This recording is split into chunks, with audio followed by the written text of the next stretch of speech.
మంచిది. కొద్దిసేపు దేవుని వాక్యాన్ని క్లుప్తంగా కొన్ని మాటలు మీతో పంచుకుంటాను. కీర్తన గ్రంథం 67వ కీర్తన 2వ వాక్యం. కీర్తన గ్రంథం 67వ కీర్తన 2వ వాక్యం. దేవుడు మమ్మను కరుణించి మమ్మను ఆశీర్వదించును గాక. ఆయన తన ముఖ కాంతిని మా మీద ప్రకాశింపచేయును గాక. దేవుడు మమ్మను కరుణించి మమ్మను ఆశీర్వదించు గాక.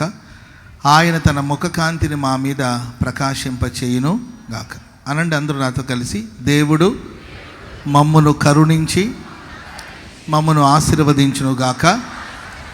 ఆయన తన ముఖ కాంతిని మా మీద ప్రకాశింపచేయును గాక. దేవుని ముఖ కాంతి మీ మీద ప్రకాశింపచేయును గాక.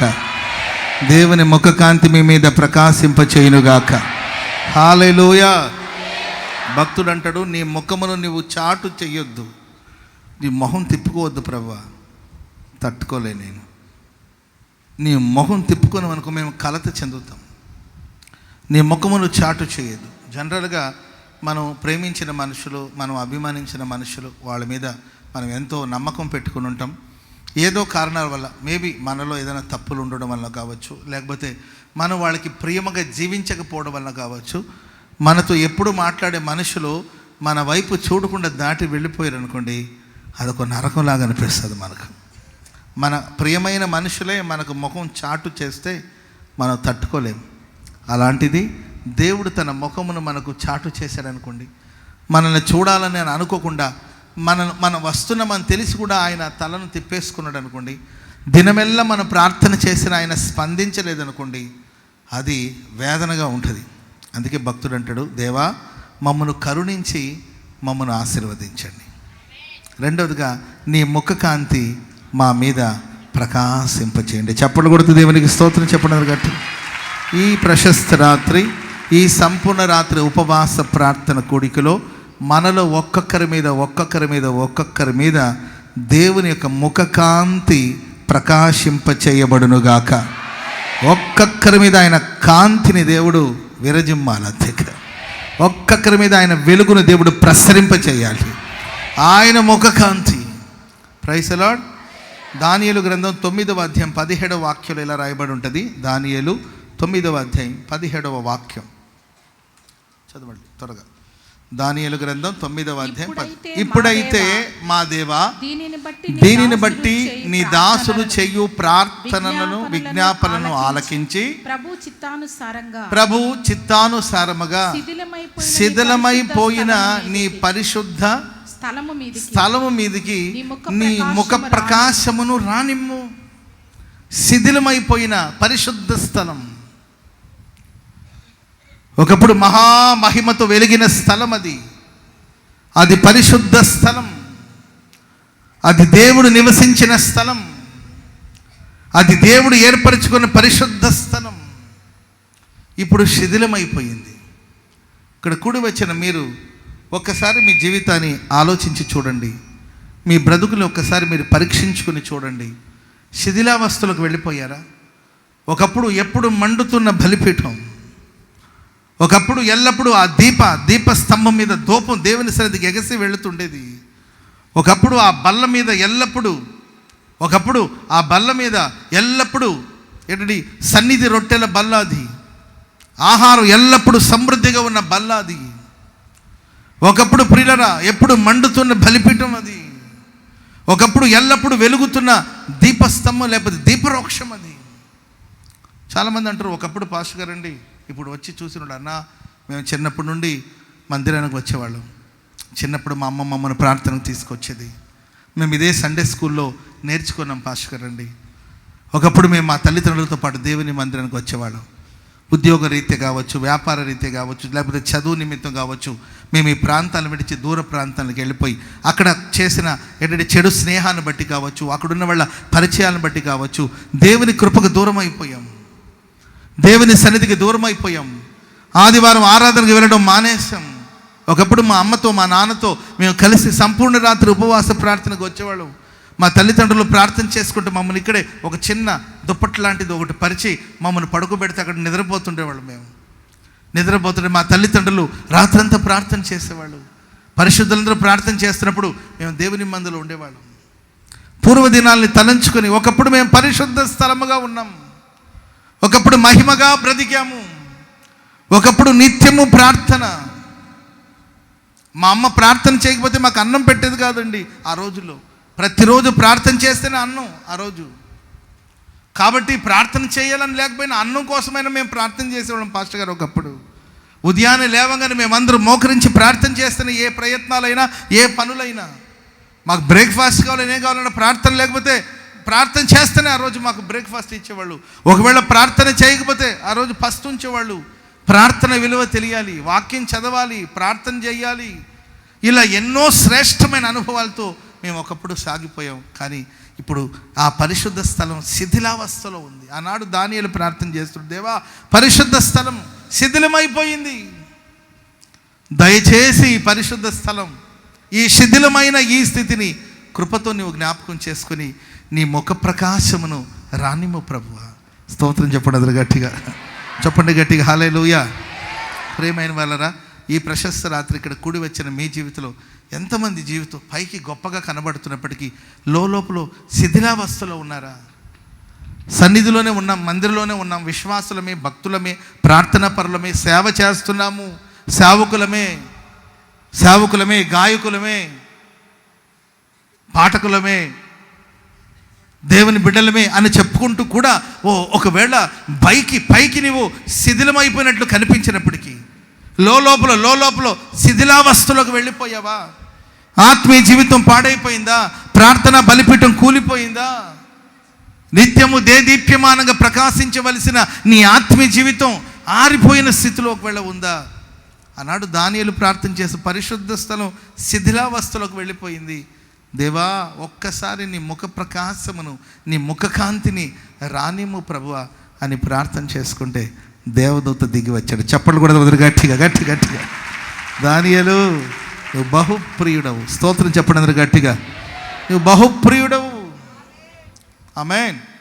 తన పాపాలని, తన పూర్వీకుల పాపాలని ఒప్పుకొని ఆయన ప్రార్థన చేశాడు. కనుక నేను విశ్వసిస్తున్నాను, ఈ రాత్రి ఎవరెవరి జీవితాలు, అది భౌతికమైన జీవితం కావచ్చు, ఆత్మీయ జీవితం కావచ్చు, ఒకప్పుడు గొప్పగా ఘనంగా విలువగా బ్రతికిన జీవితం పాడైపోయి, ఒకప్పుడు అనేకులకి పంచిన చేతులే ఇప్పుడు అనేకుల దగ్గర తీసుకునే స్థాయికి వచ్చారేమో. కొంతమంది నాకు తెలుసండి, ఒకప్పుడు ఇదే గుంటూరు నగరంలో గొప్పగా బతికిన వాళ్ళు, ఘనమైన పాత్రగా జీవించిన వాళ్ళు, ఎప్పుడు వాళ్ళ చేతులు ఇచ్చే స్థాయిలోనే ఉండేది ఒకప్పుడు. మరి ఏ సమస్యలో చిక్కుకున్నారో, ఏ ఇబ్బందులో చిక్కుకున్నారో, ఏ పరిస్థితుల్లో చిక్కుకున్నారో ప్రియులారా, ఇప్పుడు వాళ్ళు ఒకరి మీద డిపెండ్ అయ్యి, వాళ్ళు ఒకరి మీద ఆధారపడి, వాళ్ళు ఒకరి దగ్గర నుండి తెచ్చుకునే పరిస్థితికి, పూట గడవని పరిస్థితిలో, అద్దె కట్టుకోలేని పరిస్థితిలో, పిల్లల ఫీజు కట్టుకోలేని పరిస్థితిలో, నిరాశ నిస్పృహలో కృంగిపోతూ, ఎక్కడ తప్పిపోయామో తెలీదు, ఎక్కడ త్రొట్టిల్లామో తెలీదు, మాకెందుకు ఇలాంటి పరిస్థితి వచ్చింది, కలలో కూడా ఇలా సంభవిస్తుందని మేము అనుకోలేదు, జీవితం శిథిలమైపోయింది, బిడ్డలకు మంచి భవిష్యత్తుని ఇవ్వలేకపోతున్నాము, సంతోషంగా దేవుని సన్నిధిలో కనబడలేకపోతున్నాము. పాస్టర్గారండి, మందిరానికి వస్తున్నామే కానీ అందరూ సంతోషిస్తున్నప్పుడు మేము సంతోషించలేకపోతున్నాం. గుండె బరువెక్కిపోతుంది, కళ్ళు చెమ్మెక్కిపోతుంది, కొన్నిసార్లు కుప్పలా కూలిపోతున్నాం, నిరాశ నిస్పృహలోకి వెళ్ళిపోతున్నాం, డిప్రెషన్లోకి వెళ్ళిపోతున్నాం, శిథిలావస్థలో ఉన్నాం. కొన్నిసార్లు అనిపిస్తుంది, పాస్టర్ గారు ఎందుకు బతుకుతున్నానో తెలియట్లేదు, మరణమైన వస్తే బాగుంటుందేమో, అయ్యో చాలామంది మరణిస్తున్నారు కదా, ఆ మరణం నాకు వస్తే బాగుంటుందేమో అని నేను ఎదురు చూస్తున్నాను పాస్టర్ గారు అని కన్నీళ్ళు పెట్టుకునే కుటుంబాలు ఎన్నో ఉన్నాయి. పిల్లలు పట్టించుకోకపోగా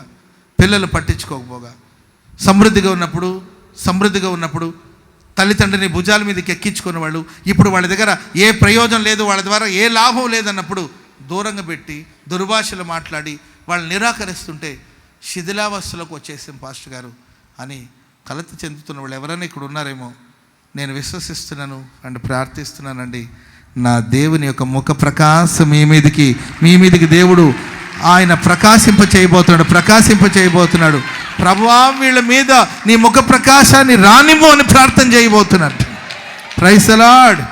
మీ జీవితంలో ప్రతి చీకటిని దేవుడు తొలగించబోతున్నాడు. శిథిలావస్థలో ఉన్న జీవితాన్ని దేవుడు తిరిగి బాగు చేయబోతున్నాడు. పడిపోయిన దావీదు గుడారాన్ని దేవుడు తిరిగి బాగు చేసినట్లు మీ జీవితాన్ని దేవుడు తిరిగి బాగు చేయబోతున్నాడు, బాగు చేయబోతున్నాడు, బాగు చేయబోతున్నాడు, బాగు చేయబోతున్నాడు, సరి చేయబోతున్నాడు, బాగు చేయబోతున్నాడు, బాగు చేయబోతున్నాడు. ఆమేన్. హల్లెలూయా, హల్లెలూయా. 3.5 సంవత్సరాలు యేసుతో సంచరించినవాడు, దేవుడి దగ్గర నుండి ఎన్నెన్నో వాగ్దానాలు పొందినవాడు. ఆయన పడవెక్కి యేసయ్యే కూర్చున్నాడు. ప్రభువా నా పడవలోనికి రమ్మని పేతురు పిలువలా, దేవుడు ఆయన పడవెక్కి కూర్చున్నాడు. సీమోను పడవెక్కాడు. ఆయన అడగలేదు, అయ్యా నన్ను మనుషులు పట్టే జాలరిగా చేయమని అడగలేదు, నేను మనుషులు పట్టే జాలరిగా చేస్తానని ప్రభువే వాగ్దానం చేశాడు. ఎక్కడికి వెళ్ళినా యేసుతో పాటు ఎవరు ఉంటారంటే తప్పనిసరి పేతురు ఉంటాడు. ఎక్కడున్న పేతురు, యేసు ఉన్న చోట పేతురు, సీమోను పేతురు ఉంటాడు. ఎన్నెన్నో అనుభవాలు, 3.5 సంవత్సరాలు, ఎన్నెన్నో ప్రయాణాలు, మధురమైన అనుభవాలు, మహిమ కలిగిన అనుభవాలు. ఆయన నీళ్ళ మీద నడిస్తే ఈయన నీళ్ళ మీద నడిచాడు. స్తోత్రం చెప్పండి అందరూ గట్టిగా. హల్లెలూయా. పేతురు, పరలోక రాజ్యపు తాళపు చెవి నీకు ఇస్తాను. ఆమేన్. నీవు భూమి మీద ఏదైతే బంధిస్తావో అది పరలోకలు బంధించబడుతుంది. భూమి మీద నువ్వు ఏది విప్పుతావో అది పరలోకలు విప్పబడుతుంది. అంతటి అధికారం నీకు ఇస్తున్నా నేను. ఈ బండ మీద నువ్వు నా సంఘాన్ని స్థాపిస్తావు. Praise the lord. ఎన్నెన్నో అనుభవాలు, ఎన్నెన్నో గద్దింపు. తప్పు చేసినప్పుడు గద్దించాడు, శోధనలో ప్రవేశిస్తున్నప్పుడు ప్రార్థన చేశాడు. యేసయ్యతో అద్భుతమైన అనుభవం కలిగిన సీమోను పేతురు సమస్యల సుడిగుండాలో చిక్కుకొని దేవునికి దూరం అయిపోయి ఆయన ఎవరో నాకు తెలియదని 3 సార్లు అబద్ధం చెప్పి బొంకాడు. ఆయనతో ఉన్న మహిమ కలిగిన అనుభవాలన్నీ కూడా పక్కన పెట్టి ఆయన ఎవరో నాకు తెలియదని దూరంగా తిరుగుతున్న సమయంలో యేసు ప్రభు ప్రియులరా శిలువ మరణానికి అప్పగించబడి ఆయన వెళుతున్నప్పుడు ఒక్కసారి సీమోను వైపు అలా తిరిగి చూశాడు. Praise the lord. స్తోత్రం చెప్పండి అందరూ గట్టిగా. అంతేనండి, పశ్చాత్తాపంతో ఊగిపోయాడు. పశ్చాత్తాపంతో ఊగిపోయాడు. ఏం సమాధానం చెప్పాలి సార్? పేతురు ఎందుకు ఇలా చేసావు? ఇది న్యాయమేనా? ఇది నేనైనా అడుగుతాను, ఇది న్యాయమేనమ్మా నీకు బ్రదర్, ఇది న్యాయమేనా? నేనైనా అడుగుతానేవు. యేసుప్రభు న్యాయమేనా ఇది? ఎందుకు నీవు అబద్ధం చెప్పావు? నేను ముందే చెప్పాను కదా నీవు ఇలా చేస్తావని. నీకోసం నేను ప్రార్థన చేశాను కదా, నన్ను ఎందుకు ఒంటరిగా వదిలేసి వెళ్ళిపోయావు? అందరూ వెళ్ళిపోయినా నీవు పోతావని నేను అనుకోలేదే. అందరూ నాకు దూరంగా ఉన్నా నీవు దూరం అవుతానని అనుకోలేదే. నా ప్రాణానికి ప్రేమైన వాడిగా కదా ఉన్నావు, ఎందుకు వెళ్ళిపోయావని దేవుడు ఏం జస్ట్ ఆయన వైపు అలా చూశాడండి. అంతేకాదు, దేవుని యొక్క ముఖ ప్రకాశం ఆయన మీద పడేసరికి పశ్చాత్తాపంతో ఊగిపోయి కన్నీళ్లు పెట్టుకొని ప్రార్థన చేసుకోవడమే కాకుండా శిథిలావస్థలో ఉన్న పేతురు జీవితం మహిమగా మార్చబడింది. చెప్పలు కూడా మందులు గట్టిగా. తన తప్పులు తెలుసుకున్నాడు, తిరిగి దేవుని దగ్గరకు వచ్చాడు, ఆయన ఆత్మశక్తిని పొందుకున్నాడు, గొప్ప అపోస్తలుగా మార్చబడ్డాడు, సంఘానికి పునాది వేశాడు, లక్షలాది మంది ప్రజలకు ఆశీర్వాదకరంగా మార్చబడ్డాడు పేతురు. మరి ఈ రాత్రి నీవే స్థితిలో ఉన్నావు? శిథిలమై పూర్తిగా పాడైపోయిందా జీవితం? ఆత్మీయ జీవితం పాడైపోయిందా? కుటుంబ వ్యవస్థ పాడైపోయిందా? బిడ్డల జీవితం పాడైపోయిందా? కోలుకోలేను, మరలా మంచి రోజులు నా జీవితంలో రావేమో అనుకుంటున్నావేమో. అయిపోయినాయి పాస్టర్ గారు, ఆ రోజులు అయిపోయినాయి. అప్పుడు బలం వేరు, అప్పుడు స్ట్రెంగ్త్ వేరు పాస్టర్ గారండి. కేజీలు మాంసం తిన్నా కరిగిచ్చేసేవాడిని అండి పాస్టర్ గారండి అప్పట్లో. ఆ రోజులు వేరండి, అవన్నీ తీయని అనుభవాలండి. ఇంకేం వస్తాయండి పాస్టర్ గారండి ఆ రోజులు అని ఒకళ్ళు అనుకుంటున్నావేమో. పూర్తిగా శిథిలావస్థలోనికి వెళ్ళిపోయినా కూడా నా దేవుని ముఖ ప్రకాశం ఒక్కసారి నీ మీద వచ్చినప్పుడు నువ్వు తిరిగి దేవుని కోసం ప్రకాశించబోతున్నావు. శిథిలావస్థలో ఉన్న జీవితాలు కట్టబడబోతుంది. నిశ్చయంగా ఈ సంపూర్ణ రాత్రి ఉపవాస ప్రార్థన కొడుకులు మీ జీవితాన్ని దేవుడు నిర్మించబోతున్నాడు. మరలా పరిశుద్ధ స్థలముగా ప్రభు మార్చబోతున్నాడు. మరలా పూర్వపు మహిమను అనుగ్రహించబోతున్నాడు. మరలా పూర్వపు స్థితిని అనుగ్రహించబోతున్నాడు. హల్లెలూయా. మరలా దేవుని పట్టణమా నిన్ను గురించి మనుషులు గొప్ప సంగతులు చెప్పుకోబోతున్నారు. మరలా పూర్వపు మహిమను దేవుడు అనుగ్రహించబోతున్నాడు. హల్లెలూయా. మంచిది, ఒక 2-3 మాటలు మీతో పంచుకుంటాను. దేవుని యొక్క ముఖకాంతి, ఆయన ముఖ ప్రకాశం మన మీదకి వచ్చినప్పుడు, ఆయన ముఖకాంతి మన మీద ఆయన ప్రసరింపజేసినప్పుడు కలిగే కార్యాలు ఏంటో 2-3 మాటలు చెప్తాను. మొదటి మాట, ఆయన ముఖకాంతిలో మనకు విడుదల కలదు. Praise the lord. చెరలో నుండి దేవుడు మనల్ని విడిపిస్తాడు. చదవండి కీర్తన గ్రంథం 80వ కీర్తన 3వ వాక్యం. 80వ కీర్తన 3వ వాక్యం. దేవా చెరలో నుండి మమ్మను రప్పించుము, మేము రక్షణ నొందునట్లు నీ ముఖకాంతి మా మీద ప్రకాశింపచేయు. దేవా చెరలో నుండి మమ్మను రప్పించుము, మేము రక్షణ నొందునట్లు నీ ముఖకాంతిని మా మీద ప్రకాశింపచేయండి. దేవుని ముఖకాంతి, ముఖ ప్రకాశము, ఆయన ముఖకాంతి ఒకరి మీద ప్రకాశింపచేసినప్పుడు చెరలో నుండి ప్రభు మనల్ని వెలుపలికి రప్పిస్తాడు. Praise the lord. చెరసాల నుండి, చెరసాల అనుభవాల నుండి దేవుడు మనల్ని వెలుపలికి రప్పిస్తాడు. తలలు పైకెత్తి శ్రద్ధగా వినండి. ఆల్రెడీ ఒకసారి చదివారు అండ్ లైవ్లో కూడా ఉంటుంది, మీరు కూడా ఒకసారి గమనించారు. ఇప్పుడు వాక్యాన్ని చక్కగా ఆలకించండి. ఆయన ముఖకాంతి మన మీద ప్రకాశింప చేసినప్పుడు చెరలో నుండి దేవుడు మనల్ని వెలుపలికి రప్పిస్తాడు. ఆమె ఎంత గొప్ప సింహం అయినా, సింహం అడవికి రాజైనా జూ పార్కులో పెట్టారనుకోండి, దాని ఒంట్లో బలం ఉన్నప్పటికీ కూడా ఆ చెరసాల్లో లేకపోతే ఆ బంధకాల్లో ఏంటండి ఆ జూ పార్కులో ఉంటే అందరికీ అలుసు దాన్ని చూస్తే. అంతే కదండి. సింహం మీద రాయేస్తారు. అది అడవిలో ఉన్న సింహం మీద రాయేయమని చూద్దాం. జూ పార్కులో ఉన్న ఆ సింహం దగ్గరికి వెళ్ళి సెల్ఫీ దిగుతారు పాపం. ఆయన అది ఉసూరని కూర్చొని ఉంటుంది పాపం. ఏం చేయలేదు, ఎందుకంటే శక్తి ఉంది. శక్తి లేదంటే శక్తి ఉంది. సింహం సింహమే కాదండి, అడవిలో ఉన్న సింహమే, ఏంటండి జూ పార్కులో ఉన్న సింహమే. సింహమే మారదు, దాంట్లో శక్తి ఉంది, దాంట్లో బలం ఉంది. కానీ చెరసాల్లోకి వెళ్ళిపోయింది, లేకపోతే బంధకాల్లోకి వెళ్ళిపోయింది, మనుషుల స్వాధీనంలోకి వెళ్ళిపోయింది, ఒక చెరలోనికి వెళ్ళిపోయింది. అక్కడ ఒక బోన్ ఉంది, ఆ బోన్లో దాన్ని బంధించి పెట్టారు. తిండి పెట్టొచ్చు, ఫుడ్ పెట్టొచ్చు. అనేకులకి ఒక వేడుకగా తన జీవితం మార్చబడిపోతుంది. జీవితంలో చాలాసార్లు మనకు శక్తి ఉన్నా, తెలివి ఉన్నా, జ్ఞానం ఉన్నా, బలం ఉన్నా, మనం చెరసాల్లోకి వెళ్ళిపోతే, చెరలోనికి వెళ్ళిపోతే, బంధకాల్లోనికి వెళ్ళిపోయామనుకోండి, అన్నీ ఉన్నా ఏమీ లేనట్టు బ్రతకవలసిన పరిస్థితి. అందమైన పక్షి, రెక్కలున్నాయి, అందమైన పక్షి, దానికి చక్కని రెక్కలున్నాయి. ప్రియులరా, మహాకాశలో ఎగరగలిగిన అనుభవాలు ఉన్నప్పటికీ కూడా దాన్ని తీసుకొచ్చేసి ఒక బోన్లో బంధించేశారనుకోండి, ఒక గూట్లో దాన్ని బంధించేశారనుకోండి, దానికి మేత వేయొచ్చు, దానికి ఆహారం వేయొచ్చు. అందమైన రెక్కలు లేకపోతే సర్లే, మనకు రెక్కలు లేదు కాబట్టి ఎక్కడో పక్కన కూర్చున్నాం అనుకోవచ్చు. రెక్కలు ఉన్నప్పటికీ కూడా ఒక్కసారి చెరసాల్లోనికి వెళ్ళిపోతే, బంధకాలంకి వెళ్ళిపోతే అది దయనీయమైన పరిస్థితి. ఈ రాత్రి ఇక్కడ కూడి వచ్చిన మీరు ఎన్నెన్నో శ్రేష్టమైన అనుభవాలు, పాడగలిగిన అనుభవాలు, మాట్లాడగలిగిన అనుభవాలు, ప్రైజ్ ది లార్డ్, మాట్లాడగలిగిన ఏంటంటే చమత్కారంగా మాట్లాడగలిగిన అనుభవాలు, మంచి తెలివితేటలు, ఏంటంటే వ్యాపారం చేసే నేర్పు, ఉద్యోగం చేయగలిగిన సామర్థ్యం, లైఫ్లో ఎన్నెన్నో శ్రేష్టమైన అనుభవాలు ఉన్నప్పటికీ కూడా ప్రియులరా, ఏదో ఒక చెరలోనికి వెళ్ళిపోయి, ఏదో ఒక బంధకాలానికి వెళ్ళిపోయి, అక్కడ బంధించబడి నిస్సహాయపు స్థితిలో ఒకవేళ నీవు మిగిలిపోయావేమో, నిశ్చయముగా ఈ రాత్రి నా దేవుడు తన ముఖకాంతిని మీద ప్రకాశింప చేయబోతున్నాడు. ఏ చెరలో ఉన్న చెరల నుండి దేవుడు వెలుపలికి రప్పించబోతున్నాడు. చెరసాల నుండి దేవుడు వెలుపలికి రప్పించబోతున్నాడు. చెరసాల నుండి దేవుడు వెలుపలికి రప్పించబోతున్నాడు. ప్రతి సంఖ్యలను దేవుడు తెంచబోతున్నాడు. ఆ చెరసాల తలుపులు దేవుడు తెరవబోతున్నాడు.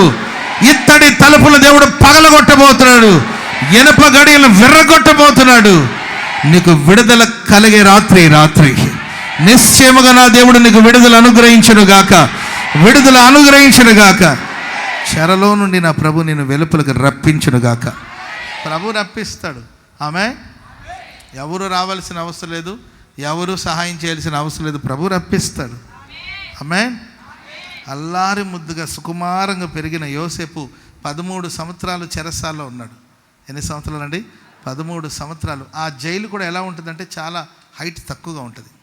ఆ జైలు అనుభవజ్ఞులు చెప్తారు, బైబిల్ పండితులు చెప్తారు, ఆ జైలు కనీసం మనం నిలబడినంత హైట్లో కూడా ఉండదంటండి.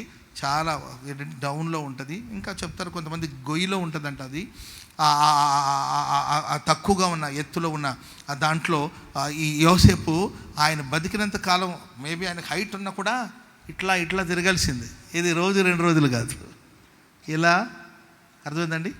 మోకాళ్ళు కొంచెం తగ్గించుకొని మెడకాయలు అనుకొని గట్టిగా వేసి అనుకో పైకి తల తగులుతుంది. రోజు 2 రోజులు కాదు. ఈ రాత్రి ఇక్కడ కూడి వచ్చిన మీరు ఎన్నో సంవత్సరాల నుండి ఏదో చెరసాల్లో బ్రతుకుతున్నారా? అన్నీ ఉన్నప్పటికీ కూడా ఏమీ లేనట్టు బ్రతుకుతున్నారా? వాగ్దానానికి వారసులైనప్పటికీ కూడా పరదేశులాగా బ్రతుకుతున్నారా? విడుదల సమయం ఆసనమై ఉందండి. విడుదల సమయం ఆసనమై ఉన్నది. దేవుడు దేవుడు దేవుడు తన వాక్కుని నీ కొరకు పంపబోతూ ఉన్నట్టు, చెరసాల నుండి నిన్ను వెలుపలకు రప్పించబోతున్నాడు. చెరసాల నుండి వెలుపలకు రప్పించబోతున్నాడు. సింహాసనం మీద నా దేవుడు నిన్ను కూర్చుండి పెట్టబోతున్నాడు. Praise the lord. ఇశ్రాయేలు ప్రజలు చెరసాల్లోనికి వెళ్ళిపోయారు. ఐగుప్తు అనుభవంలోనికి వెళ్ళిపోయారు. బంధకాలకు వెళ్ళిపోవడానికి గల కారణాలు ఏంటంటే, ప్రియులారా, వాళ్ళు వెళ్ళినప్పుడు ఒక చిన్న సమూహంగా వెళ్ళారు. ఎప్పుడైనా కానీ మనం చిన్న సమూహంగా చిన్న గుంపుగా ఉన్నప్పుడు మన జోలికి ఎవడు రాడు. Praise the lord. నీవు నీలాగా ఉండి ఏదో రోజుకి 300 200 సంపాదిస్తున్నావు అనుకో, నీ జోలికి ఎవడు రాడు. నువ్వు 300 200 సంపాదించుకొని ఏనాటి కీడు ఆనాటికి చాలన్నట్లు 200 300 150 తెచ్చుకొని వెళ్ళి 10 రూపాయలు నూనె ఇస్తారా, 20 రూపాయలు బియ్యం ఇస్తారా అని తెచ్చుకొని తిన్నాం అనుకో, నీ జోలికి ఎవడు రాడు. Praise the lord. ఎప్పుడైతే వీళ్ళు ఐగుప్తు దేశంలో విస్తరిస్తున్నారో, వృద్ధి పొందుతున్నారు, అభివృద్ధి పొందుతున్నారు, అప్పుడు ఆ రాజు వీళ్ళని ఎలాగైనా బంధించాలి, వీళ్ళ స్వేచ్ఛను హరించాలి, వీళ్ళు స్వేచ్ఛగా తిరగకూడదు, శత్రువులతో చేతులు కలుపుతారేమో, ప్రమాదం తెచ్చిపెడతారు అని ప్రియులారా వాళ్ళని బానిసలుగా మార్చుకొని వాళ్ళని బాధించడం ప్రారంభించి వాళ్ళకి స్వేచ్ఛ లేకుండా చేశాడు, వాళ్ళకి స్వతంత్రం లేకుండా చేశాడు. శ్రమ పడుతున్నారు కానీ ప్రయోజనం లేదు, కష్టపడుతున్నారు కానీ జీతం లేదు. వీళ్ళు ఇల్లు కడుతున్నారు, వాళ్ళు దాంట్లో నివాసం చేస్తున్నారు. శ్రమ వీళ్ళది, పోరాటం వీళ్ళది, ప్రయాస వీళ్ళది, కానీ అనుభవించేవాళ్ళు ఎవరు? వాళ్ళ వృద్ధిని అభివృద్ధిని, మనుషులు మన వృద్ధిని అభివృద్ధిని చూసి ఓర్చుకోలేరండి. అప్పుడే మనల్ని బానిసలుగా మార్చాలనుకుంటారు. మనం ఎప్పుడు వాళ్ళ కాళ్ళ కిందే ఉండాలని అనుకుంటారు. జీవితం అంతా వాళ్ళ కాళ్ళ కిందే ఉండాలి. వాళ్ళు మోచేతి కింద నీళ్లు తాగుతుంటే చాలా మంచోడు, ఈ అబ్బాయి చాలా మంచోడు, ఈ అక్క చాలా మంచిది, రోజు వచ్చి మా ఇంట్లో అంట్లతో వెళ్తుంది, రోజు వచ్చి అంట్లతో వెళ్తుంది, మేము రాత్రి తిని మిగిలింది అంత అన్నం పెట్టామనుకో శుభ్రంగా తీసుకెళ్ళి కంటికి అద్దుకొని కమ్మగా తింటుంది. ఎంత మంచి పిల్లలండి అసలు, ఇట్లాంటి పిల్లలు ప్రపంచంలో ఎక్కడ దొరుకుతుందండి అంటుంటారు. ఈవేళ వాళ్ళు కారు గడుగుతూ, వాళ్ళ బండి తుడుస్తూ, వాళ్ళకి అన్నీ సహాయం చేసి పెడుతున్నాం అనుకోండి, వాళ్ళ కరెంటు బిల్లు కట్టి, ఫోన్ బిల్లు కట్టి, అర్థమైందండి, వాళ్ళకి సమస్త పనులు చేస్తూ ఉన్నారు అనుకోండి, చాలా మంచి కూరడు అండి, అబ్బాయి ఎంత మంచి కూరడు అంటే అంత మంచి కూర అంటారు. అదే కానీ వాళ్ళకన్నా నీవు కొంచెం సంపాదించే స్థాయికి వెళ్ళామనుకో, 200 300 సంపాదించేవాడికి నెలకు 3 లక్షలు వచ్చింది అనుకోండి, వామ్మో 3 లక్షలేనా 30 ఏళ్ళేనా అంటారు. అన్న మా పాపకి జాబ్ వచ్చిందన్నా, మా పాపకి జాబ్ వచ్చిందన్నా, బెంగళూరులో హైదరాబాద్లో జాబ్ వచ్చింది, చదువుకుని కష్టపడి జాబ్ సంపాదించేసింది, 3 లక్షలన్నా అని అంటే 3 లక్షలా? 3 లక్షలకి ఎన్ని సున్నాలు ఉంటాయి తెలుసా? నాకు తెలియదన్న, మా పాపకు తెలుసు. 3 లక్షలు అంటే నెలకు అయి ఉంటుందిలే, 3 ఏళ్ళకి అయి ఉంటుందిలే అంటే 3 ఏళ్ళు కాదన్నా, నెలకే 3 లక్షలు అంటే ఓర్చుకోలేరు. అంతేగా ఓర్చుకోలేరు, సహించలేరు, భరించలేరు. ఏదో ఒక సమస్యలను వాళ్ళని ఇరికించాలి, ఏదో ఒక బంధకాల్లో వాళ్ళని తోసేయాలి, వాళ్ళ స్వేచ్ఛను పాడు చేయాలి, వాళ్ళ స్వతంత్రాన్ని పాడు చేయాలి అనుకుంటుంటారు. మీరు చూడండి, మోషే ఎదగనప్పుడు ఫరో అతను ఎత్తుకొని, మోషే నాయనా మోసేరా నేను భుజాల మీద ఎత్తుకుంటాను, నేను నాన్న నీ తాతని ఫరో, నేను ఫరో నాన్న అని భుజాల మీద వేసుకొని తిరిగాడు. ఎప్పుడైతే మోషే పెద్దవాడైన తర్వాత భుజాల మీద ఎత్తుకున్నవాడే, ప్రేమగా పెంచినవాడే, అన్నీ నేర్పినవాడే, సకల విద్య అభ్యసించడానికి సహకరించిన వాడే ఇప్పుడు మోషేని చంపాలని చూస్తున్నాడు. మేనల్లుడు ఇంటికి వచ్చాడండి. మేనల్లుడు ఇంటికి రావగానే ఆ మామయ్యకి ఎంత సంతోషమో. Praise the lord. ఒరేయ్ ఏం పేరు నీ పేరు? నా పేరు యాకోబు అంటే, ఒరే నువ్వు మా చెల్లి కొడుకురా, నువ్వు అచ్చం మీ అమ్మ పోలికలే వచ్చింది అసలు నీకు అని ఎంతో ప్రేమగా చేర్చుకున్నాడు. Praise the lord. ఆ మేనల్లుడు ఆయనకి సపోర్ట్గా ఉండి సహకారంగా ఉండి మామ చెప్పిన పని అంతా చేస్తుంటే అరే నా కొడుకులు కూడా ఇట్లా నాకు హెల్ప్ చేయట్లేదు, ఎక్కడరా ఈ తెలివితేటలేట, ఎంత బాగా చూసుకొని ఉంటాడు. ఎప్పుడైతే యాకోబు బలవంతుడిగా మార్చబడి, యాకోబు బలము గలవాడిగా మార్చబడి, యాకోబు యొక్క మంద విస్తరించి, యాకోబు యొక్క అభివృద్ధి పదవులు ప్రగతి పదవులు సాగిపోతున్నప్పుడు చూసి ఓర్చుకోలేక మొహం మార్చుకున్నారండి. Praise the lord. చివరికి ఒక మూకాన్ని పోగు చేసుకొని అల్లుడిని చంపడానికి బయలుదేరాడు. ప్రేమైన వాళ్ళరా, ఒకప్పుడు సుకుమారంగా ఐగుప్తు దేశంలో జీవించిన ఇశ్రాయేలు ప్రజల జీవితం కాలక్రమేణం వాళ్ళ ఆ దేశానికి బానిసలుగా మారిపోయారండి.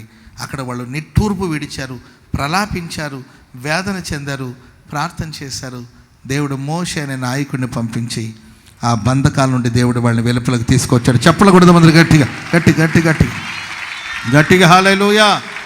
ఈ ప్రశస్త రాత్రి బంధకాల మధ్యలో ఉన్నావా? చెరలో ఉన్నావా? ఏ చెర నిన్ను వేధిస్తుంది? ఏ సంకెళ్ళు నిన్ను నొప్పిస్తుంది? ఏ విషయాల్లో నీవు బానిసుడు అయిపోయావు? ఏ కార్యానికి నీవు బానిసుడుగా మారిపోయావు? తెలిసి ఆ బానిసత్వంలోకి వెళ్ళావా? తెలియకుండా బానిసత్వంలోకి వెళ్ళావా? తెలిసి దాంట్లో పడ్డావా? లేకపోతే మనుషులు కుయుక్తిగా నిన్ను ఆ బంధకాలానికి తీసుకుని వెళ్ళారా? నువ్వే పరిస్థితిలో ఉన్నా ఈ రాత్రి దేవా నీ ముఖకాంతి నా మీద ప్రకాశింప చేయమంటే, చెరలో నుండి నా దేవుడే నిన్ను వెలుపలికి రప్పించబోతున్నట్టు, చెరలో నుండి నా దేవుడు వెలుపలికి రప్పించబోతున్నట్టు, వెలుపలికి ప్రభు రప్పించబోతున్నట్టు, బయటికి ప్రభు రప్పించబోతున్నట్టు సర్వ సమృద్ధితో దేవుడు వారిని వెలుపలికి తీసుకొచ్చాడు. హల్లెలూయా. ఫరో అనేవాడు, వాళ్ళని వేధించిన వాళ్ళని బాధించిన ఫరో అనేవాడిని దేవుడు భూమి మీద లేకుండా చేశాడు. అంతేకా. Praise the lord. చెప్పండి గట్టిగా హల్లెలూయా. ప్రియులరా, చెరలో నుండి ప్రభు మనల్ని విడిపించిన తర్వాత ఒక 2-3 మాటలు మనం ధ్యానం చేద్దాం. దినవృత్తాంతాల చెరలో నుండి ప్రభు మనల్ని విడిపించి మన జీవితంలో చేసే కార్యాలు ఏంటంటే, దినవృత్తాంతాల 2వ గ్రంథం 33వ అధ్యాయం 10వ వాక్యం చదవండి. 33. యెహోవా మనష్యకును అతని జనులకు వర్తమానను పంపినను వారు చెవి యొక్కకపోయారు. మనష్య అనేవాడు ఒకడు ఉన్నాడు. మనష్య ఎవరు కొడుకమ్మా? హిజ్కియా రాజు నువ్వు చనిపోతావని దేవుడు చెప్పాడు. అప్పుడు ప్రభువా నేను చనిపోతే ఎట్లా, నాకు ఆయుష్నిమ్మని ప్రార్థన చేస్తే దేవుడు ఎన్ని సంవత్సరాల ఆయుష్ని ఇచ్చాడు? చెప్పాలి. ఎన్ని సంవత్సరాల ఆయుష్ని ఇచ్చాడు? 15 సంవత్సరాల ఆయుష్ ఇచ్చినప్పుడు ఆ 15 ఏళ్ళ ఆ సమయంలో ఆ 15 ఆయుష్ కాలం ఆ పరిధిలో మనష్య పుట్టాడు. స్తోత్రం చెప్పండి అందరు గట్టిగా. చచ్చుంటే హిజ్కియా అసలు నేను ప్రపంచానికి వచ్చేవాడు కాదు. హిజ్కియా చనిపోయి ఉంటే మనష్య అనేవాడి ఒక ప్రస్తావనే లేదు. హిజ్కియాకి దేవుడు ఆయుష్ను పొడిగించి మనష్య ప్రస్తావనను దేవుడు తీసుకొచ్చాడు. కానీ మనష్య దుర్మార్గంగా ప్రవర్తించి దేవుని కృపకు దూరం అయిపోయాడు. దేవుడు మనష్యని హెచ్చరించినప్పటికి కూడా చెవి యొగ్గలేదు. జనులు యూదావారు చెవి యొగ్గలేదండి. చదవండి మా. కాబట్టి యెహోవా అష్షూరు రాజు యొక్క సైన్యాధిపతులను వారి మీదకి రప్పించెను. సైన్యాధిపతులను రప్పించాడు. మనష్షే తప్పించుకొని పోకుండా వారు తప్పించుకోకుండా పోయేటట్లు అతని పట్టుకొని గొలుసులతో అతని బంధించి అతని బబులోనికి తీసుకొని పోయారు. అతడు శ్రమలో ఉన్నప్పుడు దేవుడైన యెహోవాను బ్రతిమాలుకొని పితరుల దేవుని సన్నిధిని తను బహుగా తగ్గించుకొని ఆయనకు మొరలిడగా ఆయన అతని విన్నపములను ఆలకించి యెరూషలేమునకు రాజ్యములోనికి తిరిగి తీసుకొని వచ్చాడు. స్తోత్రం చెప్పండి అందరూ గట్టిగా. చెప్పండి గట్టిగా హల్లెలూయా. గర్వాన్ని బట్టి కావచ్చు, అహంకారాన్ని బట్టి కావచ్చు, అన్ని కోల్పోయి మనష్య అనే ఒక వ్యక్తి శత్రుల కబంధ హస్తంలోకి వెళ్ళిపోయాడు. శత్రులు అతన్ని బంధించారు, చెరసాలలో ఉంచారు. బంధకాల మధ్యలో చెరసాల మధ్యలో ఉన్నప్పుడు తన తప్పులు ఆయన తెలుసుకొని తను తగ్గించుకొని పశ్చాత్తాపడి ప్రార్థన చేస్తే దేవుడు ప్రార్థన ఆలకించి ఆ సంకెళ్ళ నుండి దేవుడు అతని వెలుపలకు తీసుకొచ్చి, ప్రేమైన వాళ్ళారా, అతను పోగొట్టుకున్న వాటన్నిటిని తిరిగి దయచేశాడు. తన రాజ్యాన్ని దేవుడు తిరిగి దయచేశాడు. నేను అంటాను, ఒకప్పుడు బిఫోర్ ఏంటి చెరసాల్లోకి వెళ్ళే ముందు గతంలో మహిమగా బ్రతికి చెరసాల్లోకి వెళ్ళిపోయి అన్నీ పోగొట్టుకున్నారేమో, నా దేవుడు చెరలో నుండి మిమ్మల్ని బయటికి తీసుకొచ్చి గతంలో మీరు పోగొట్టుకునేదంతా దేవుడు మీకు దయచేయడం కాకుండా మరింత మహిమతో ప్రభు నేను నింపబోతున్నాడు. మరింత మహిమతో ప్రభు నింపబోతున్నాడు. నీవు పోగొట్టుకున్న వాటన్నిటిని తిరిగి దేవుడు నీకు అనుగ్రహించునుగాక, తిరిగి అనుగ్రహించునుగాక. హల్లెలూయా. యోబు జీవితంలో సాతాను గడ వచ్చి ఒకటి వెల్త్ మీద కొట్టాడు, రెండోదిగా హెల్త్ మీద కొట్టాడు. సాతాను చేతిలోనికి యోబు యొక్క వెల్త్ ఏంటండి, అతని భాగ్యం సాతాను చేతిలోకి వెళ్ళిపోయింది, అతని ఆరోగ్యం సాతాను చేతిలోకి వెళ్ళిపోయింది. మొత్తం నాశనం చేశాడు, కుటుంబాన్ని నాశనం చేశాడు, ఆస్తిని నాశనం చేశాడు, ఐశ్వర్యాన్ని నాశనం చేశాడు, పిల్లల్ని చంపేశాడు. అంతేకాదండి, తన హెల్త్ అంతా పూర్తిగా పాడైపోయింది. ఒక పెంకు తీసుకొని శరీరాన్ని గీక్కుంటూ వేదన పడుతున్నాడు, అన్నీ పోగొట్టుకున్నాడు, రిక్తుడుగా మారిపోయాడు. ఇక్కడ కూడి వచ్చిన మీరు మీ సమృద్ధిని పోగొట్టుకున్నారా? మీ ఆరోగ్యాన్ని పోగొట్టుకున్నారా? ఒకప్పుడు ఉన్నంత ఆరోగ్యం ఇప్పుడు లేదు కొందరికి. Praise the lord. ఒకప్పుడు హుషారుగా క్రొవ్విన దూడవలే గంతులు వేసేవాళ్ళు, ఇప్పుడు తాబేళ్ళలాగా నడుస్తున్నారు. Praise the lord. మాకప్పుడు మేము ట్రైనింగ్లో ఉన్నప్పుడు దైవజనులు మాకు ఆత్మకుడిక పరిశుద్ధాత్మకుడికి నడిపిస్తుండేవాళ్ళు. మా దైవజనులు మాకు చెప్పేవాళ్ళు, హుషారుగా మీరు ఆత్మలు గంతులు వేసి ఆరాధించాలని చెప్పేవాళ్ళు. మేమందరూ ఆత్మలు గంతులు వేసి ఆనందిస్తున్నాం. మేమంతా అప్పుడు టీనేజ్ కాదండి, 18 ఇయర్స్ 17, 18 ఇయర్స్ వాళ్ళు ఆల్మోస్ట్ వాళ్ళు అందరూ గంతులు వేసి ఆరాధిస్తుంటే మా మధ్యలో ఒక అన్న ఉండేవాడు. ఒక ఆయన పాపం, ఆయన కొంచెం హెవీగా ఉండేవాడు, కొంచెం వయసులో పెద్దవాడు, ఆయన హెవీగా ఉండేవాడు. మేమందరూ ఆ చివరి నుండి, ఆ పాత మందిలో ఆ చివరి నుండి ఆ స్టేజ్ దాకా ఆత్మలు అట్లా గంతులు వేస్తూ ఉండేవాళ్ళు, ఎగురుతూ ఎగురుతూ ఆనందిస్తూ ఉండేవాళ్ళం. కానీ కొంచెం పెద్ద ఏజ్ ఒక అన్న ఉండేవాడు అండి మా మధ్యలో. ఆయన మోకాళ్ళ మీద ఇట్లా ఇట్లా ఇట్లా ఇట్లా వచ్చేవాడు. అప్పుడు మమ్మల్ని నడిపించే సేవకులు అనేవాడు, తమ్ముడా ప్రైజ్ ది లార్డ్, దూడలాగా గంతులు వేయాలి కానీ ఏంటండి ఏనుగులాగా నీవు నడిచి రావాల్సిందనేవాడు. ఒకప్పుడు గంతులు వేసి ఉత్సహించి హర్షించి ఆనందించిన వాళ్ళ జీవితం ఇప్పుడు ఎక్కడో ఒక మూలకు పరిమితం అయిపోయి మోకాళ్ళు నొప్పులనో, లేకపోతే నడువు నొప్పనో, బాడీ సహకరించట్లేదనో, దేహం సహకరించట్లేదు, షుగర్ వచ్చేసింది పాస్టర్ గారనో, బీపీ విపరీతంగా ఉంటుందండి పాస్టర్ గారనో, లేకపోతే కూర్చొని అట్లాగే నిద్రలోకి వెళ్ళిపోతుంటారు కొంతమంది. బాడీ సహకరించలేదు, ఎందుకంటే హెల్త్ సాతానుగాడు బానిసత్వంలోకి వెళ్ళిపోయింది. హెల్త్ మీద కొడతాడు ఆయన, ఆరోగ్యం మీద కొడతాడు.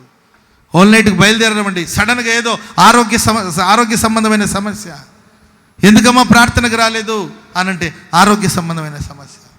ఒకప్పుడులాగా లేము. ఒకప్పుడు గతంలో మేము గొప్పగా ఉన్నాం, ఇప్పుడు అలా లేమనుకుంటున్నారేమో. నా దేవుడు నిశ్చయముగా ఆ చెరలో నుండి వెలుపలికి దేవుడు తీసుకురాబోతున్నాడు. యోబుకి పూర్వం కలిగే దానికంటే అధికమైన ఆశీర్వాదం దేవుడు దయచేశాడు. చెప్పలు కూడా మొదలు గట్టిగా, పూర్వం నీవు ఎలా బ్రతికావో అంతకన్నా గొప్పగా నీవు బ్రతకబోతున్నావు. పూర్వం ఎలా బ్రతికావో అంతకన్నా గొప్పగా ప్రభు నేను ఆశీర్వదించబోతున్నాడు. పూర్వపు మహిమను దేవుడు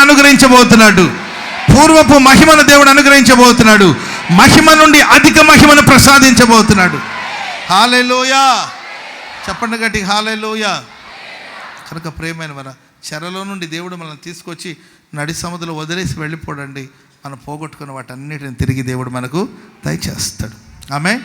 ఇర్మియా గ్రంథం 30వ అధ్యాయం 10వ వచనం. జెర్మియా 30:10. మరియు యెహోవా సెలవిచ్చినదేమనగా నా సేవకుడైన యాకోబు భయపడవద్దు, ఇశ్రాయేలు విస్మయం నొందకుము. నేను దూరములో ఉన్న నిన్నును చెరలోనికి పోయిన దేశముల నుండి నీ చెరలోనికి వెళ్ళిన నీ సంతానపు వారిని నేను పిలుస్తూ ఉన్నాను, రక్షించుచున్నాను.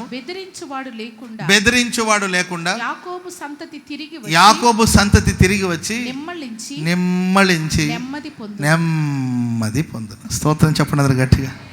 పక్కన వాళ్ళని చూసి చెప్పండి, రాసించాలి కానీ పక్కన వాళ్ళని చూసి చెప్పండి, నిమ్మళించి నెమ్మదిగా ఉంటాం మనం. దేవుడు మనల్ని వెలుపలికి రప్పించబోతున్నాడు. నిమ్మళించి నెమ్మదిగా ఉండాలి. హల్లెలూయా. చాలామందికి నిమ్మళము లేదు, నెమ్మది లేదు. గుట్టుగా ఒక చోట కూర్చోరు, నిమ్మళం లేదు.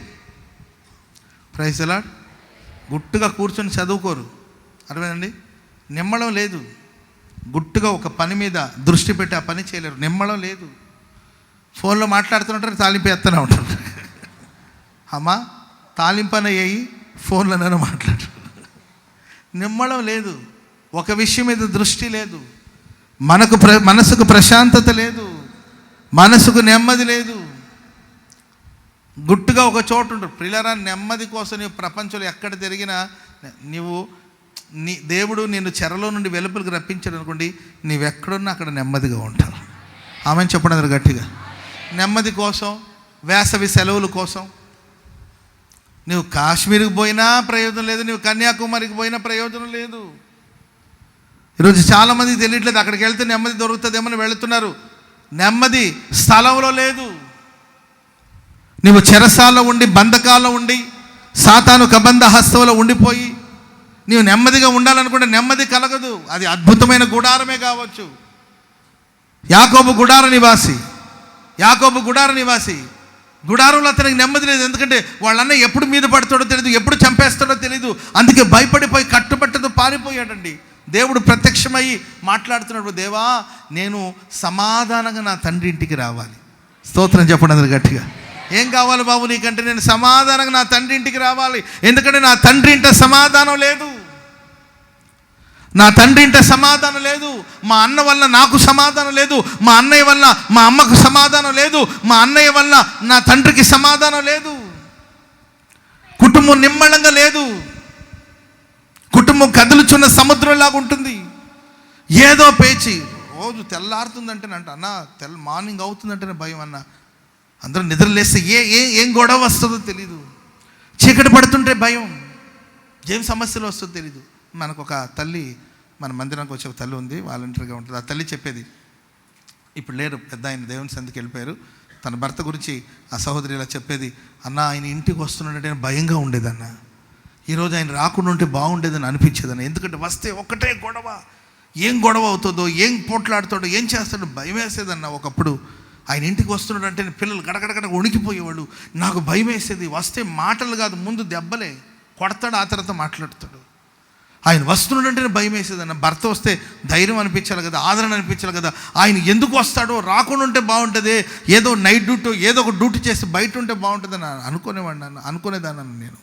కానీ ఓ రోజు గోరంట్ల మందిరానికి వచ్చాడంట. ఆ రోజు దైవజనులు యేసయ్య గారు వాక్యం చెప్తున్నారంట. ఆ వర్తమానం ద్వారా ఆయన రక్షించబడ్డాడండి. పట్టబడ్డాడు, రక్షించబడ్డాడు, రక్షణ సంతోషాన్ని అనుభవించాడు. ఆ తర్వాత తల్లి సాక్ష్యం ఇచ్చేది, అన్న మా ఆయన రావడం కొంచెం ఆలస్యం అయితే నాకు ఏదోలాగా అనిపించేదన్న, ఇంకా రాలేదంటే గుమ్ములో నేను ఆయన కోసం ఎదురు చూస్తుండేదాన్ని. మా ఆయన బంగారం అండి అని చెప్పింది. స్తోత్రం చెప్పండి అందరు గట్టిగా, చెప్పండి గట్టి హల్లెలూయా. మా ఆయన బంగారం అండి. ఇలా మారాడంటే ఆయన ముళ్ళ తుప్పలాగా బ్రతుకుతున్న అతని జీవితం విలువగా మార్చబడడానికి కారణం ఏంటంటే దేవుని వాక్యం, దైవ సేవకుల మాటలు, దేవుడిచ్చిన రక్షణ సంతోషం. ఈ రాత్రి ఇక్కడ కూడి వచ్చిన మీ జీవితాల్లో నిమ్మళమైన అనుభవం లేదా? ఓ ప్రశాంతమైన అనుభవం లేదా? నెమ్మదిగా బ్రతకలేకపోతున్నారా? వెలుపట పోరాటాలు, లోపల పోరాటాలు, లోపల భయాలు, వెలుపట పోరాటాలు, సమాధానం లేని స్థితిలో సతమతం అవుతున్నావా? నా దేవుడు చెరలో నిన్ను వెలుపలికి రప్పించి నిమ్మళించి నెమ్మది పొందబోతున్నారు. అనండి ఇంకొకసారి, నిమ్మళించి కాదు, నిమ్మళించి. నాలాగా చెప్పండి, నిమ్మళించి. ఆ నిమ్మళించే దాంట్లోనే నిమ్మళం వచ్చేయాలి, అంతే. స్తోత్రం చెప్పండి అందరు గట్టిగా. నిమ్మళించి నెమ్మదిగా ఉండబోతున్నాను, అంతే. హల్లెలూయా. సముద్రమే ఉప్పొంగుతున్నాను, నేనేమి నిమ్మళంగా ఉంటాను, నేను ప్రశాంతంగా ఉంటాను. Praise the lord. ప్రశాంతంగా ఉండి చూడండి, బోళ్ళని సమస్యల పరిష్కారం వస్తుంది. Praise the lord. ఒక పాత్ర అంతా, ఆ పాత్రలో నీళ్ళంతా మట్టిగా ఉందనుకోండి, ఒక పాత్ర నిండా మట్టి, ఆ నీళ్లు, దాన్ని మనం కదిలిస్తూ ఉంటే అది ఆ మురికి ఆడాడే తిరుగుతూ ఉంటుంది. కొంచెం ఆ పాత్ర అలా ఉంచేసామనుకోండి, నిదానంగా మట్టి ఇసుక అంతా కిందకి అడుగునే వెళ్ళిపోతుంది. ఆ నలకలు ఏమైనా ఉంటే అవి పైకి వచ్చేస్తుంది. ఆ నలకను మాత్రం మనం అలాగే బయటికి తీసేసామనుకోండి, మట్టి బురద అంతా కూడా కిందకి వెళ్ళిపోతుంది. స్వచ్ఛమైన శ్రేష్టమైన ఏంటండి చక్కని నీళ్లు ప్రైజ్ ది లార్డ్. మనకు పైన తేలుతుంది. మీరు కూడా నిమ్మళంగా ఉన్నారనుకోండి, వచ్చే సమస్యలని అయ్యే పోతాయి. మురికి చెత్త చెదరంత అయ్యే పోతుంది. Praise the lord. ముందు నిమ్మళంగా ఉండడం నేర్చుకోండి. ఈ నిమ్మళము, ఈ నెమ్మది, శత్రువు లేకుండా దేవుడు సొలొమోనుకి నలుదిక్కున నెమ్మదిని కలుగు చేసినప్పుడు ఆలయం కట్టాడండి. ఆమెను చెప్పండి అందరు గట్టిగా. ఆలయం కడితే ఆలయాన్ని చూడడానికి ప్రపంచ దేశమంతా ఏంటండి, ఇశ్రాయేల్ దేశం వైపు, యెరూషలేము వైపు ప్రపంచమంతా చూసింది. ఏ ఇంటిలో నెమ్మది ఉంటుందో ప్రపంచమంతా ఆ ఇంటి వైపు చూస్తుంది. ఏ సంఘంలో నెమ్మది ఉంటుందో ప్రపంచమంతా వారి వైపు చూస్తారు.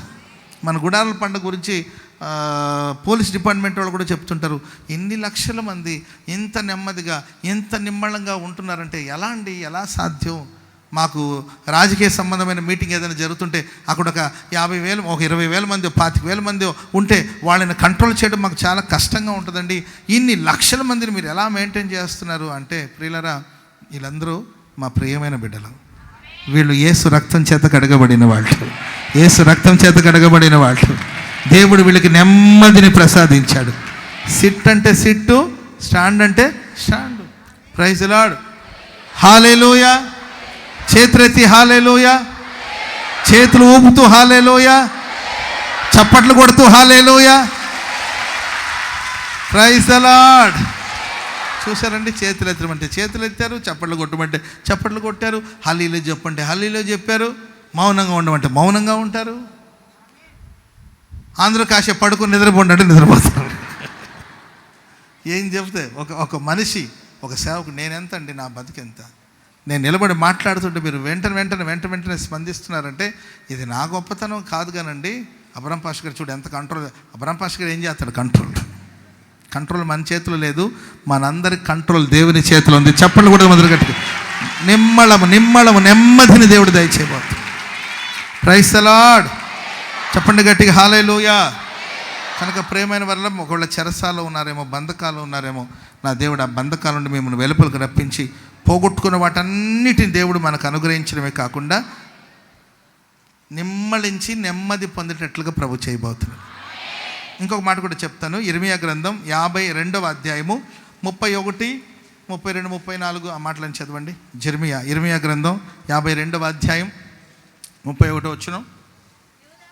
యూదా రాజైన యెహోయాకీము చెరపట్టబడిన 37వ సంవత్సరమున 37వ సంవత్సరాన 12వ నెల 25వ దినమున 25వ తారీఖున బబులోను రాజైన ఎవిల్మెరోదకు తన ఏలుబడి యందు మొదటి సంవత్సరమున యూదా రాజైన యెహోయాకీనుకు దయ చూపించి బందీ గృహము నుండి అతని వెలుపలికి తెప్పించి అతనితో దయగా మాట్లాడి అతనితో కూడా రాజుల సింహాసనాలన్నిటికంటే ఎత్తైన సింహాసనం. బాగా వినండి, మిమ్మల్ని దేవుడు చెర అనుభవం నుండి దేవుడు తీసుకొచ్చి మీ చుట్టూ ఉన్న వాళ్ళందరి సింహాసనం కన్నా ఒక ఎత్తైన స్థలంలో దేవుడు మీకు సింహాసనం వేయబోతున్నాడు. దేవుడు దయగా మాట్లాడబోతున్నాడు. ఎత్తైన సింహాసనాన్ని నిర్మించబోతున్నాడు మీ కొరకు. చదవండి. అతడు తన బందీ గృహ యొక్క వస్త్రాన్ని తీసివేసి వేరు వస్త్రములు ధరించుకొని శ్రేష్టమైన వేరు వస్త్రమును ధరింపచేసి జీవిత కాలమంతా ఎవిల్మెరోదకు సన్నిధిని భోజనము చేయుచు వచ్చెను. మరియు అతడు చనిపోయేంత వరకు అతడు బ్రతికిన దినములన్నీ అనుదినము అతని పోషణ కొరకై బబులోను రాజు చేత భోజన పదార్థాలు ఇవ్వబడుచు ఉండెను. స్తోత్రం చెప్పండి అందరూ గట్టిగా. మీరు చనిపోయేంత వరకు, అది ఉంచనన్న వాక్యం ఉంచండి. చనిపోయేంత వరకు బ్రతికిన దినములన్నీ అనుదినము అతని పోషణ కొరకు రాజు చేత, బబులోను రాజు చేత భోజన పదార్థాలు ఆయనకి ఇవ్వబడుచూ ఉండేను. రాత్రి నా దేవుడు మనల్ని విడిపించబోతున్నాడు. చెరసాల నుండి వెలుపలికి ప్రభు రప్పించబోతున్నాడు. మన సింహాసనాన్ని దేవుడు ఎత్తైన స్థలంలో నియమించబోతున్నాడు. చెరసాల వస్త్రాన్ని దేవుడు తొలగించబోతున్నాడు. శ్రేష్టమైన వస్త్రాన్ని దేవుడు ధరింప చేయబోతున్నాడు. జీవితకాలం అంతా మనకు కావలసిన వాటిని దేవుడే అందించబోతున్నాడు. రారాజైన దేవుని సన్నిధి నుండి నీకు ఆహారాన్ని దేవుడు అనుగ్రహించబోతున్నాడు. లైఫ్ టైం అనమాట. ఆమె చెప్పండి అందరు గట్టిగా హల్లెలూయా. పెన్షన్ ఇచ్చేవాళ్ళే లైఫ్ టైం ఇవ్వలేకపోతున్నారు. అందుకొరకు ఏదో ఒకటి చేసి వదిలించుకోవాలని పెన్షన్ ఇచ్చేవాళ్ళు ఏంటండి లైఫ్ టైం ఇవ్వలేకపోతున్నారేమో, కానీ మనం ఆరాధిస్తున్న దేవుడు జీవితకాలం అంతా. Praise the lord. మా నాన్నగారు రైల్వే ఎంప్లాయీ అనమాట. మా నాన్నగారు ఉన్నంత వరకు రైల్వే సంపాదన, రైల్వే శాలరీ మా నాన్నగారికి. ఆ తర్వాత ఆయన రిటైర్డ్ అయిపోయిన తర్వాత ఆయనకి పెన్షన్ వచ్చేది. Praise the lord. మా నాన్నగారు దేవుని సన్నిధికి వెళ్ళిపోయిన తర్వాత మా అమ్మకి పెన్షన్, మా నాన్నగారి పెన్షను మా అమ్మగారికి వచ్చేది. మా అమ్మ ఎప్పుడన్నా మేము మాట్లాడుతుంటే, వరే మీ అవ్వుడు సొమ్ము మీద నేను బతకాల్సిన అవసరం లేదు, మా ఆయన నేను చచ్చేంత వరకు నాకు కావలసిందని సిద్ధపరిచి వెళ్ళాడు, నేను బతికినంత కాలం నాకు సెంట్రల్ గవర్నమెంట్ పెన్షన్ ఎత్తది, ఎవడు మోచేతి కింద నీళ్లు తాగాల్సిన అవసరం లేదు, మీరే నా దగ్గరికి రావాలి తప్ప నేను ఎప్పుడు మీ దగ్గరికి వచ్చే అవకాశం లేదు. మా ఆయన పోతూ నాకు పెన్షన్ రాసి వెళ్ళాడు కనుక నాకు పెన్షన్. మా అమ్మగారు ఉన్నంతకాలం ఆమెకు పెన్షన్ వస్తూనే ఉంది. Praise the lord. జీవితకాలం అంతా. Praise the lord. మా అమ్మ పోతూ మా అక్క ఉన్నారండి, మా రెండో అక్క ఉంది, ఆ పెన్షన్ మా అక్కకి రాసి వెళ్ళింది. ఇప్పుడు ఆమె తీసుకుంటుంది ఆ పెన్షన్ డబ్బులు. Praise the lord. సెంట్రల్ గవర్నమెంట్కి వందనాలు. Praise the lord. జీవితకాలం మా నాన్న జీవితకాలమే కాదండి, ఆ తర్వాత మా అమ్మగారు జీవితకాలం, ఇప్పుడు మా అక్కగారు జీవితకాలం, ఆమెకి మా అమ్మగారి పెన్షన్ వస్తుంది. Praise the lord. ప్రేమైన వాళ్ళరా, మనుషులే జీవితకాలం అంతా మన అవసరాలు తీర్చాలని కోరుకుంటుంటే మనం ఆరాధిస్తున్న దేవుడు, నువ్వు బ్రతికిన దినమెల్ల నీ పోషణ కొరకు పరలోకమందున దేవుడు నీ ప్రతి అవసరాలు తీర్చబోతున్నాడు. రారాజైన దేవుని సన్నిధి నుండి నీకు సమృద్ధి అనుగ్రహించబడబోతుంది. నీ జీవితకాలం అంతా ప్రభు నిన్ను పోషిస్తాడు. ముదిమి వచ్చు వరకు నేను ఎత్తుకొనివాడు ఆయనే. ఆమేన్. వృద్ధాప్యం వస్తుందని ఎవరు భయపడద్దు, కంగారు పడద్దు. ముసలితనాన్ని కవర్ చేసుకోవడానికి మీరు ఏం కష్టాలు పడద్దు. Praise the lord. కొంతమంది ఏజ్ చెప్పుకోవడానికి పోయిన సంవత్సరం 80 ఏళ్ళే బర్త్డే, 80 ఏళ్ళు బర్త్డే అయిపోయింది. ఈ సంవత్సరం అమ్మ నీ ఎన్ని సంవత్సరాలు వచ్చింది? 80 అంటారు. వచ్చే సంవత్సరానికి 80 అంటారు. Praise the lord. అదేంటో మరి వాళ్ళకి ఏజ్ ముందుకు పోవట్లేదు అనమాట, అక్కడ స్టక్ అయిపోయింది అనమాట. అలా అయితే మంచిదే ఒక రకంగా, ఏజ్ దాటిపోకుండా అట్లాగే ఉండిపోయాం అనుకోండి బెటరే. బర్త్డే చేసుకోవడం వల్ల మనకు బాధే నాకు తెలిసినంతవరకు. ఎందుకంటే ప్రైజ్ ది లార్డ్, ప్రతి బర్త్డేలో మనం ఫీల్ అవుతాం, అయ్యో మాకు ఏజ్ అయిపోతుంది, ఏజ్ అయిపోయింది అనే ఫీలింగ్ వచ్చేస్తుంది అనమాట. అంటే ఎవరి బర్త్డేకి మనం వృద్ధాప్యానికి దగ్గర అవుతున్నామేమో అనిపిస్తుంటుంది. కాబట్టి బర్త్డే చేసుకోండి కానీ ఏజ్ మాత్రం చెప్పొద్దు. Praise the lord. జీవితకాలం అంతా ముదిమి వచ్చే వరకు మనల్ని ఎత్తుకొనివాడు ఆయన. నాకు కొంతమంది కలుస్తూ ఉంటారు, నాకు చాలా బాధగా ఉంటుంది, అయ్యా వయసు అయిపోయింది, ఒంట్లో ఓపిక లేదు, కానీ నన్ను చూసేవాళ్ళు ఎవరు లేరయ్యా, వృద్ధాప్యం అంటేనే భయం వేస్తుంది, నేను తిరుగుతూనే చనిపోతే బాగుంటుంది అనుకుంటుంటారు. కొంతమంది వచ్చి నా దగ్గర డీల్ కుదిరించుకొని వెళ్తుంటారు. ఏం తెలుసండి డీలు? నేను పోతే నీవే పాతి పెట్టాలి. అమ్మ నీవు పోయినప్పుడు నేను ఎక్కడుంటా, నీవు ఎక్కడున్నా నాకు సంబంధం లేదు, ఇదిగో నీకు నాకు మధ్యలో దేవుడు ఉన్నాడు. బాబు నాకు నమ్మకం లేదు, మా వాళ్ళ మీద నమ్మకం లేదు, నేను పోతే నన్ను సరైన రీతిలో పాతి పెడతారో కూడా నాకు తెలీదు, పాతి పెడతారో లేదో కూడా తెలియదు. కనుక బాబు అబ్రమయ్య నీ మీద నాకు నమ్మకం ఉందయ్యా, నువ్వు నా కడుపును పుట్టకపోయినా నేను కొడుకులాగా నేను భావిస్తున్నాను బాబు, నేను కానీ పోయాననుకో నీవే నా దగ్గరుండి ఆ కార్యక్రమాలను చూసి పాతి పెట్టాలంటే సరే చేసేదేమని చెప్పండి. Praise the Lord. హల్లెలూయా. నాకు అప్పుడప్పుడు మర్చిపోతానేమో నేను అడుగుతూ ఉంటాను, ఆమె ఉందా? అవును అన్న ఉందన్న, ఇంకా పోలేదట, అదే మళ్ళీ మర్చిపోయాను అనుకో మళ్ళా. Praise the lord. ఎందుకు వచ్చిన కూడా మరి డీల్ కుదిరించుకున్నాం కదా. మనుషులు మన వృద్ధాప్యంలో మనం చేదరించుకోవచ్చు, మనల్ని నిర్లక్ష్యం చేయొచ్చేమో, కానీ ప్రియులరా యెహోవా యాకీనమ్మా, యాకీనా యెహో యాకీను అనేవాడిని ఏంటంటే తను బ్రతికిన దినమెల్లా రాజనగర్ నుండి అతనికి ఆహారం అనేది అందించబడుతుంది. ఈ ప్రశస్త రాత్రి మీరు బ్రతుకు దినములన్నిట కృపాక్షేమాలు మీ వెంట వచ్చునుగాక. ఫ్యూచర్ గురించి ఏం భయపడవద్దు. పక్కన వాళ్ళని చూసి చెప్పండి, ఫ్యూచర్ గురించిన భయం వద్దు, రాబోయే కాలాన్ని గురించిన భయం వద్దు. నీకు బంగారు భవిష్యత్తును దేవుడు ఇవ్వబోతున్నాడు. నీ జీవితకాలం అంతా దేవుడు నిన్ను పోషించబోతున్నాడు. నువ్వు బ్రతుకు దినమన్నిట కూడా నీవు సింహాసనం మీద ఉండబోతున్నావు. నీ సింహాసనాన్ని దేవుడు పదిలంగా దేవుడు కాపాడబోతున్నాడు. హల్లెలూయా.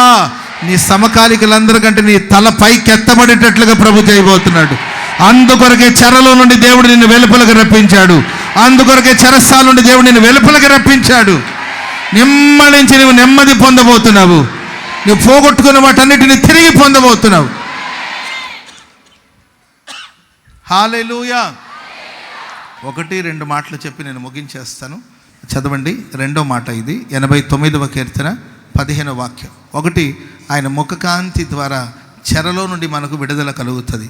2వదిగా కీర్తన గ్రంథం 89వ కీర్తన 15వ వచనం. శృంగధ్వనుల నెరుగు ప్రజలు ధన్యులు. యెహోవా నీ ముఖకాంతిని చూచి వారు నడుచుకొనుచు. నీ ముఖకాంతిని చూసి వాళ్ళు నడుచుకుంటారు. ఏ కాంతిలో నడుస్తారు వాళ్ళు? చెప్పాలి. ఏ కాంతిలో నడుస్తారు? ముఖకాంతిలో. Praise the Lord. ముఖకాంతి. అమ్మ చూస్తూనే ఉంటుంది, ఆమె పని చేసుకుంటూనే ఉంటుంది, ఒక కన్ను బిడ్డల మీద వేసే ఉంటుంది. ఆమె ఎన్ని పనులు చేసుకుంటున్నా కూడా ఆమె చూడలేదని మనం అనుకుంటాం, కానీ ఒక చూపట్ల రే రే రే రే అటు కాలు ఉంది, అటుగా ఇటు అంటుంటుంది. ఆమె ముఖ ప్రకాశం, ఆ ప్రకాశంలోనే పిల్లలు తిరుగుతూ ఉంటారు. ఆ కాంతిని దాటి వెళితే కాలువలో పడిపోయే ప్రమాదాలు ఉంటాయి. అందుకే ఆ తల్లి చూపు లేకపోతే ఆమె ముఖ కాంతి బిడ్డల మీద ప్రసరించబడుతుంటుంది. ఆ కాంతులోని బిడ్డలు తిరుగుతూ ఉంటారు. ప్రియులారా, నా దేవుడు తన ముఖ ప్రకాశాన్ని లేకపోతే తన ముఖకాంతిని మీద ప్రకాశింప చేయబోతున్నాడు. ఆ వెలుగులోని నువ్వు తిరగబోతున్నావు. స్తోత్రం చెప్పడం కట్ట. ఆ వెలుగులో నువ్వు సంచరించబోతున్నావు. ఆ వెలుగులో నువ్వు నడవబోతున్నావు. నువ్వు ఎక్కడికి వెళ్ళినా ఆయన కాంతిని మీద ఉదయిస్తూనే ఉంటుంది. Praise the lord. అది చీకటి కలిగిన ప్రదేశం కావచ్చు, అది మరణ ఛాయ కలిగిన దేశం కావచ్చు, అది చీకటి దేశం కావచ్చు, అది మరణ ఛాయ కలిగిన దేశం కావచ్చు. Praise the lord. చేతులు టార్చ్ లైట్ ఉందనుకోండి, అది ఏ టైం అయినా కావచ్చు, టార్చ్ లైట్ వేసుకుని ఆ వెలుగులో మనం వెళ్ళిపోతుంటాం. టార్చ్ లైట్ లేకపోతే కదా ఆలోచించాలి. టార్చ్ లైట్ కాదు కదా, ఒకప్పుడు టార్చ్ లైట్, ఇప్పుడు సెల్ ఫోన్ అనమాట. సెల్ ఫోన్ ఎంతమంది దగ్గర ఉంది? సెల్ ఫోన్ ఉందా? తేకపోతే మనం ఆశ్చర్యపోవాలి, కానీ తెచ్చారంటే ఏదో ఒకసారి దాంట్లో టార్చ్ లైట్ ఆన్ చేయండి. త్వరగా టార్చ్ లైట్ ఉంటుంది చూడండి, ఆన్ చేయండి. త్వరగా, పర్వాలేదు, నేనేం తీసుకొని ఫోను ఆన్ చేయండి. అంతేనా? ఏం పర్వాలా, ఆన్ చేయండి టార్చ్ లైట్. ఫోను పైకెత్తండి. ఆహా, ఎంత అద్భుతంగా ఉంది అసలు. ఏం పర్వాలేదు, పిచ్చి ఫోన్లో కూడా ఉంటుంది ఆ టార్చ్ లైట్. ఏదో ఒకసారి ఇటు అనండి. నేను తెస్తే బాగుండేది, తేలా. అంటే ఇది ప్లాన్లో లేదనమాట. ఇంకొకసారి హల్లెలూయా, హల్లెలూయా. చేతిలో టార్చ్ లైట్ ఉన్నప్పుడు, ఫోన్ ఉన్నప్పుడు భయం ఏందండి? ఏ చీకట్లైనా వెళ్ళిపోవచ్చు, అంతే కదా. ఆ వెలుగు నా దేవుని యొక్క ముఖకాంతిని మీద ప్రసరించబడుతుంది. అది మరణ ఛాయ కలిగిన దేశమైన భయం ఏమీ లేదండి, భయం ఏమీ లేదు.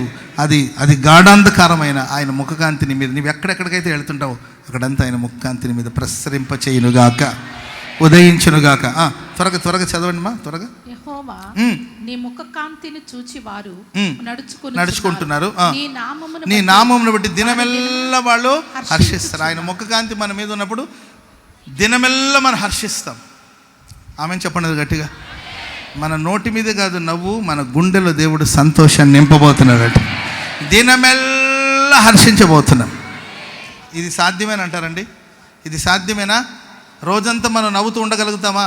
ఇది సాధ్యమేనా? చెప్పాలి, సాధ్యమేనా? Yes or no? ఎస్సా? సాధ్యమేనా? సాధ్యం. ఎందుకు తెలుసండి? వాక్యం చెప్తుంది కనుక సాధ్యం. చెప్పండి కూడా గట్టి. వాక్యం చెప్తుంది కనుక సాధ్యం. దినమెల్లా హర్షించండి. ఆమేన్. మన నవ్వు చూసి వాడు కుళ్ళి సావాలోడు. వాడు మనల్ని ఏడిపించాలని మనల్ని బాధ పెడుతుంటాడా? నువ్వు ఏడ్చావనుకో వాడు అనుకునేది సాధించినట్లే. అందుకొరకు వాడిని చూసి నవ్వుతూనే ఉండి అంతే. నేను ఏడిపించాను వాళ్ళని చూసి ఒక చిన్న చిరునవ్వి వెళ్ళిపోండి, వాడు ఏడవడం స్టార్ట్ చేస్తాడు. మనం ఏంటంటే వాడు అన్నం అంటామా, వాడికి ఇంకా సంతోషంగా ఉంటుంది. ఏడిపించేసాను, నేను సక్సెస్ అయ్యాను అనుకుంటాడు వాడు. నా శత్రువా, నిన్ను నవ్వనివ్వను, నేను క్రింద పడినా కూడా తిరిగి లేస్తాను. నేను చీకట్లో ఉన్నా కూడా నా దేవుడు నాకు నిత్యమైన వెలుగుగా ఉండబోతున్నాడు. నేను పడిపోయాను అనుకుంటున్నా, తిరిగి లేస్తాను. ఆర్థికంగా పడిపోయానేమో, తిరిగి లేస్తాను. ఆరోగ్యంగా పడిపోయానేమో, తిరిగి లేస్తాను. ఆత్మీయంగా పడిపోయానేమో, తిరిగి లేస్తాను. Praise the lord. ఆయన ఉదయకాంతిలో నేను నడుస్తున్నాను, ఆయన ముఖకాంతిలో నేను నడుస్తున్నాను కనుక దినమెల్లా నేను హర్షిస్తాను. Praise the lord. ఇంకా చదవండి. నీ నీతి చేత హెచ్చించబడుచున్నారు. ఎవరి నీతి చేత హెచ్చించబడతారు? మన నీతి దేవుని దృష్టిలో మురికి గుడ్డతో సమానం. ఏ గుడ్డ అండి? మురికి గుడ్డ కాదు, మసిగుడ్డ. మసిగుడ్డని ఒకసారి మొహానికి రాసుకుని చూడండి, ఎంత బాగుంటుందో. మన నీతి క్రియలు, మనం చేసే అన్నదానాలు, పుణ్యకార్యాలు, దాన ధర్మాలు, ఇవన్నీ కూడా మురికి గుడ్డతో, ఏంటంటే మురికి వస్త్రముతో సమానం. అది అబ్రామ్ పాస్టర్ గారు ఈ స్థితికి వచ్చారంటే అబ్రామ్ అన్న నీతి కాదు ఇది. అమ్మో అన్న ఎంత నీతిమంతుడో అని అనుకుంటారేమో. ఇది నా నీతి కాదండి, నా దేవుని నీతిని బట్టి దేవుడు నన్ను ఈరోజు హెచ్చించాడు. స్తోత్రం చెప్పండి గట్టిగా, హల్లెలూయా. నా ప్రార్థన వల్ల, నా భక్తి వల్ల, లేకపోతే నాకున్న తెలివితేటల వల్ల నేను ఈరోజు నిలబడి మీకు దేవుని మాటలు ప్రకటించట్లే. నా నీతి దేవుని దృష్టిలో మురికి గుడ్డతో. మనం నీతిగా ఉండొచ్చు, అది సాధారణమైన విషయమే. ఒక మనిషి నీతిగా బ్రతకాలి. సాటి మనిషికి ఆకలిగా ఉన్నోడికి అంత అన్నం పెట్టేవానికి అది గొప్ప విషయమేం కాదు. ఆకలిగా ఉన్నప్పుడు ఎవరికైనా ఆహారం ఇవ్వాలి, అది మన ధర్మం, అది మన కర్తవ్యం, ఒక మానవునికి ఉండవలసిన స్వభావం. అది విశేషమైనదేం కాదు. కానీ దేవుని నీతి, స్తోత్రం చెప్పండి గట్టిగా, ఆయన నీతి వల్ల మనం హెచ్చించబడబోతున్నాం కనుక అయ్యో నేను నీతిమంతుడు కాదు, అరే నాలో బలహీనతలు ఉన్నాయో, నేను ఇలాంటివన్నీ ఏం కాక నీ నీతి వల్ల ఏమీ ప్రయోజనం లేదు. తన నీతి ద్వారా దేవుడు నేను హెచ్చించబోతున్నట్టు. స్తోత్రం చెప్పండి గట్టిగా. ఆయన నామమును బట్టి, దేన్ని బట్టి మనం హర్షిస్తాము? యేసయ్య నామం మనకి ఇవ్వబడి ఉందండి. ఎక్కడున్నా యేసు నామాన్ని స్మరించండి. హర్షధ్వనులు పుట్టకపోతే నన్ను అడగండి. ఆవేదనలో యేసు నామాన్ని ఉచ్చరించండి. Praise the Lord. మీ మనసు పరవశించి పరవళ్ళు త్రొక్కుతుంది, నీ ఆత్మ పరవశించి పరవళ్ళు త్రొక్కుతుంది. హల్లెలూయా. ఆయన నామమును బట్టి హర్షధ్వనులు మొదలవుతాయి. చెప్పలు కూడా మొదలు గట్టిగా. ఆయన నామమును బట్టి యేసు నామమును బట్టి నేను హర్షిస్తాను. Praise the lord. ఆయన నీతిని బట్టి నేను హెచ్చించబడతాను. అమ్మా, వారి బలమునకు అతిశయాస్పదము నీవే. వారి బలానికి అతిశయాస్పదము నీవే.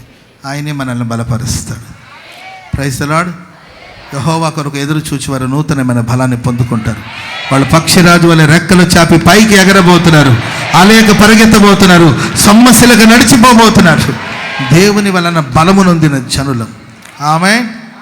హల్లెలూయా. ప్రేమైన ఒకటి, ఆయన ముఖకాంతిలో చెరలో నుండి దేవుడు మనకు విడుదలనిస్తాడు. ఒకటి విడుదల. రెండవదిగా ఆయన ముఖకాంతిలో మనల్ని విశేషమైన వారుగా ప్రభు మారుస్తాడు. మన స్పెషల్, నేను స్పెషల్ అంతేకా. Praise the Lord. Abram pastor ఎంతమంది ఉన్న స్పెషల్ అంతేకా. మీరు స్పెషల్ అంతేకా. ఎంతమంది ఉన్న రూతక్క స్పెషల్ అంతేకా. Praise the Lord. ఎంతమంది ఉన్న మన రోజు మీరక్క స్పెషల్ అంతేకా. Praise the Lord. మన విశేషమైన వాడు అంతేకా. లక్షల మందిలో ఉన్న, కోట్ల మందిలో ఉన్న, ఏంటండి, నలుగురిలో మనం ఒకరు కాదు, 100 మందిలో మనం ఒకరు కాదు. 100 మంది ఉన్నారు, 100 మందిలో మేము కూడా కూర్చున్నామండి. వాళ్ళు వచ్చారు, మేము వచ్చాం, వాళ్ళు కూర్చున్నారు, మేము కూర్చున్నాం అన్న కాదు. నీ 100 మందిలో ఉన్న, 1000 మందిలో ఉన్న, 1,00,000 మందిలో ఉన్న, ఆ 1,00,000 మందిలో నీ ఒక ప్రత్యేకమైన వాడిగా ఉండబోతున్నావు. ఎందుకంటే ఆయన ముఖకాంతి నీ మీద ప్రకాశింపజేయబోతున్నాడు. హల్లెలూయా, హల్లెలూయా. హర్షధ్వనులు. దేవుని బట్టి నువ్వు హర్షిస్తూ ఉంటావు, దేవుని నీతిని బట్టి నువ్వు హెచ్చించబడుతూ ఉంటావు. Praise the lord. నువ్వు బలంగా ఉండబోతున్నావు. ఆయన ముఖకాంతి వల్ల నీ ఒక స్పెషల్ పర్సన్గా దేవుడు నేను మార్చబోతున్నాను. నేను స్పెషల్ అండి. అంతే. నీ పెద్ద పెసలా అంటారు వాళ్ళు. అవును, పెసరు తిన్నాను కాబట్టి నేను పెసలే అన్నారు. నీ పెద్ద స్పెషల్వా, నువ్వు పెద్ద దొరసానివా అంటే ఎస్, దొరసాని అని చెప్పండి. ఎస్, నీవు దొరసానివే. Praise the Lord. మన యేసయ్య మన దొర. చప్పట్లు కూడా అందరూ గట్టిగా. ఆయన మన దొర, ఆయనకి దొరసారి నీవు. Praise the lord. స్తోత్రం చెప్పడం గట్టిగా. నీవేం పెద్ద దొరవా అని అంటే ఎస్, నేను దొరనే. Praise the lord. నీ పెద్ద రాజకుమారుడు. ఎస్, రాజకుమారుడు. నా దేవుడు రాజు కనుక నేను రాజకుమారుని, రాజకుమార్తెని. స్పెషల్. అవును, నేను స్పెషల్. ఏందమ్మా ఓవర్గా మాట్లాడుతున్నా, బిల్డప్ కొడుతున్నావేంటి, నువ్వు అంత స్పెషల్ అని. ఎస్, నేను స్పెషల్ వన్, అంతేకా. అందరిలాగా నేను ఉండను, నేను సంథింగ్ స్పెషల్ అంతే. నా మాట వేరు, నా విధానం వేరు, నా భక్తి వేరు, నా ప్రార్థన వేరు. అందరూ చేసే భక్తి నేను చేయను. నా భక్తి సంథింగ్ స్పెషల్ అంతేకా. అందరు మాట్లాడినట్టు నేను మాట్లాడను. నా మాటలు సంథింగ్ స్పెషల్ అంతేకా. ఎందుకంటే ఆయన ముఖకాంతి నా మీద ప్రసరించబడుతుంది. ఆయన నామం నాకు ఇవ్వబడి ఉన్నది. ఆయన నీతి నాకు ఇవ్వబడి ఉన్నది. ఆయన నన్ను హెచ్చిస్తాడు. ఆయన నాకు ఆనందాన్ని కలుగు చేస్తాడు. మనం ఆనందించడానికి 60 మంది అవసరం లేదు. ఏమ్మా అలా ఉన్నామంటే ఎవరు లేరన్నా, ఆనందం రావట్లేదన్నా. మనం ఆనందించడానికి 60 మంది అవసరం లేదండి. మనం ఆనందించడానికి ఎవరు లేకపోయినా పర్వాలేదు. ఆయనలో మనం, మనలో ఆయన. స్తోత్రం చెప్పడం గట్టిగా. ప్రభునందే మనం ఆనందిస్తుంటాం అంతేకా. మనకు కొందరికి చుట్టాలు వస్తే ఆనందంగా ఉంటారు. ఏమ్మా నీరసంగా, మొన్నటిదాకా చుట్టాలు వచ్చారన్నా, సందడిగా ఉందన్న, జనాలందరూ వెళ్ళిపోయేసరికి కొంచెం నీరసంగా ఉందన్న, వాళ్ళు ఉన్నంత వరకు హుషారుగా ఉంది, వాళ్ళు వెళ్ళిపోయేసరికి నాకు కొంచెం నీరసంగా ఉందన్న అంటుంటారు. చుట్టాలు ఉన్నప్పుడు హుషారు, చుట్టాలు లేనప్పుడు నిరుత్సాహంగా ఉంటారు. Praise the lord. మంది కనబడితేమో మహా హుషారుగా ఉంటారు. Praise the lord. మంది కనబడుతున్నారు అనుకోండి, మొఖానికి మేకప్ వేసుకొని తిరుగుతారు. మంది లేకపోతే మొఖానికి మసి పూసుకొని తిరుగుతుంటారు. కొంతమంది స్నానాలు కూడా చేయరు. ఏం బ్రదర్ స్నానం చేయలేదు, ఎందుకని ఎక్కడికి పోయేది లేదుగా, ఖాళీగా ఉంటే మరి శుభ్రంగా ఉంటారు అంటే, పబ్లిక్లో వెళ్తే స్నానం చేయాలి కానీ ఇంట్లో ఉంటే స్నానం చేయాలి. వారం రోజులు స్నానం చేయను అంతే. బయటికి వెళ్తేనే స్నానం చేస్తున్నట్టు. అంటే మంది ఉన్నప్పుడే వాళ్ళకు హుషారు. Praise the lord. ఏమ్మా భోంచేసి ఏం తింటామన్నా, ఎవరు లేరు, ఒక్కదాన్ని ఏం తినాలో అర్థం కాక, ఎవరైనా ఉంటే తినడానికి బాగుంటుంది, ఎవరు లేరు, ఒక్కదాన్ని ఏం తినేది, అందుకొరకే ఏం తినాలో అర్థం కాకుండా ఆ ఫ్రిడ్జ్లో మొన్న 4 నెలల క్రితం అదేదో ఉంచాము, అది కొంచెం మిగిలింది, దాన్ని వేడి చేసుకొని తిందాం అనుకుంటారు. దానికి కూడా మైండ్ లేదు. మీరు వచ్చారు కాబట్టి షేర్ చేసుకొని తిందామని తిన తల్లి. మంది ఉంటేనే హుషారు కొంతమందికి. Praise the lord. చర్చి నిండా జనాలు ఉన్నారనుకుంటే, అబ్బో 20,000 మంది వచ్చారు, 60,000 మంది వచ్చారని మనం హుషారుగా ఉంటామా? 20 మంది వచ్చినప్పుడు 20 మంది వచ్చారు ఆ రోజు కూటానికి, అప్పుడు ఎట్లుంది నీ ఎక్స్ప్రెషన్, ఎలా ఉంటుంది చెప్పండి? నాకు 20,000 మందితో సంబంధం లేదు, 20 మందితో సంబంధం లేదు. నా యేసయ్య వచ్చాడా లేదా, అదే నాకు ముఖ్యం. నా ప్రభు వస్తే నేను హర్షధ్వనులతో గంతులు వేస్తూ ఉంటాను. Praise the lord. ఓకే ముగించేయాలి కదండి. 3వ మాట చెప్పి ముగించేస్తాను. కీర్తనల గ్రంథం 44వ కీర్తన 3వ వాక్యం. కీర్తనలు 44వ కీర్తన 3వ వాక్యం. వారు తమ ఖడ్గము చేత దేశాన్ని వాళ్ళు స్వాధీనపరచుకొనలేదు. వారి బాహు వారికి విజయము ఇవ్వలేదు. నీవు వారిని కటాక్షించావు గనుక నీ దక్షిణ హస్తము, నీ బాహువే, నీ ముఖ కాంతి వారికి విజయము కలుగు చేస్తా ఉంది. స్తోత్రం చెప్పండి గట్టిగా. పిల్లలు, ఎగ్జామ్ రాసే పిల్లలు వినండి. దేవుని ముఖ కాంతి ఈ రాత్రి దేవుడు ప్రకాశింప చేయబోతున్నాడు. ఈ మాసమంతా ఆయన వెలుగుని మీద ఆయన ప్రసరింప చేయబోతున్నట్టు, ఆయన ముఖకాంతిలోనే దేవుడు మీకు విజయాన్ని ప్రసాదించబోతున్నాడు. విజయాన్ని దేవుడు అనుగ్రహించబోతున్నాడు. చాలామంది అనుకుంటారండి, జ్ఞానం బాగా చదువుకున్నారనుకో వాళ్ళు సక్సెస్ అవుతారు అనుకుంటారు. చాలామంది చెప్పేది చదవండి. ఎవరిని అడిగినా ఇదే చెప్తారు, చదవండి. అవునా కదా? బాగా చదవాలి అంటారు. నాకు కొంతమంది తెలుసండి, చదివి పిచ్చోళ్ళు అయిపోయారు. దీని గురించి ఎవరు చెప్పరు, నేనే చెప్తాను. ఎందుకంటే నేను చూశాను కాబట్టి. చదివి వాడు ఏంటంటే కళ్ళద్దాలు, భూతద్దాలు అనమాట. ఆ భూతద్దాల నుండి మనం చూస్తే వాళ్ళ కళ్ళు కోడిగుడ్లాగా ఉంటుంది, నాటు కోడిగుడ్లాగా ఉంటుంది అనమాట. ఏంటంటే ఎప్పుడు చదువుతుంటాడు. ఆ తల్లి అంటుంది, అయ్యా మా వాడు చాలా ఇంటెలిజెంట్, ఎప్పుడు చదువుతుంటాడు, వాడు ఇంటి నడుస్తూ ఉంటాడు. పాస్టర్ గారు ప్రైజ్ లార్డ్ చెప్పంటే ఇటు చూస్తుంటాడు. ఆడు వాళ్ళమ్మ చదువుల తల్లి, ఆ తల్లి కొడుకు వీడు ఎప్పుడు చదువుతూ ఉంటాడండి. Praise lord. ఎప్పుడు చదువుతాడు. చదివి పిచ్చోళ్ళు అయిన వాళ్ళు చాలామంది ఉన్నారు. మనం అనుకోవచ్చు నేను చదివి పెద్ద స్థాయికి వచ్చేస్తానంటే ఓకే, తప్ప నేను అనను, చదవాలి. కానీ నా చదువు వల్లనే ఈ స్థాయికి వస్తాననుకోవడం అది అవివేకం, అజ్ఞానమే. హార్డ్ వర్క్, కొంతమంది హార్డ్ వర్క్ చేస్తే ఖచ్చితంగా హార్డ్ వర్క్ చేసిన వాళ్ళు పెద్ద స్థాయికి వెళ్ళిపోతారని కొంతమంది అనుకుంటారు. అటు అనుకుంటే రిక్షా వాళ్ళు ఉన్నారు, రిక్షా తొక్కేవాళ్ళు ఉన్నారు. మేము మన గుంటూరులో రిక్షా తొక్కేవాళ్ళు ఉన్నారు లేదు, కానీ రేపల్లె రేపల్లె వాళ్ళు ఎవరైనా ఉన్నారా? రేపల్లె వాళ్ళు ఉన్నారన్నా? మనం రేపల్లో మనం దిగితే ట్రైన్ దిగితే రిక్షాలోనే వెళ్ళాలన్నమాట, అవునా కదన్నా? ఓకే, ఇప్పటికీ ఉన్నాయి కొన్ని ఏరియాలో రిక్షా. పాపం ఆ పెద్ద ఆయన కావచ్చు, లేకపోతే వాళ్ళు రిక్షా తొక్కి ఎంత కష్టపడుతుంటారు. వాళ్ళ పరిస్థితి ఏమైనా మారిందా? హార్డ్ వర్క్ చేస్తే కొంతమంది ఉదయం నుండి సాయంత్రం వరకు పనిచేస్తూనే ఉంటారు. పగలు పనిచేస్తారు, రాత్రి పనిచేస్తారు. హార్డ్ వర్క్ చేసిన వాళ్ళందరూ విజయం సాధిస్తారు అనడానికి లేదు. చదువుకున్న వాళ్ళందరికీ విజయం వస్తుందని అనడానికి లేదండి. వారి యొక్క బాహు వారికి విజయాన్ని ప్రసాదించలేదు, వారి ఖడ్గం వారికి విజయాన్ని ప్రసాదించలేదు. నీ ముఖ కాంతి వారికి విజయాన్ని ప్రసాదించింది. చెప్పలు కూడా మొదలు గట్టి గట్టి గట్టి గట్టి.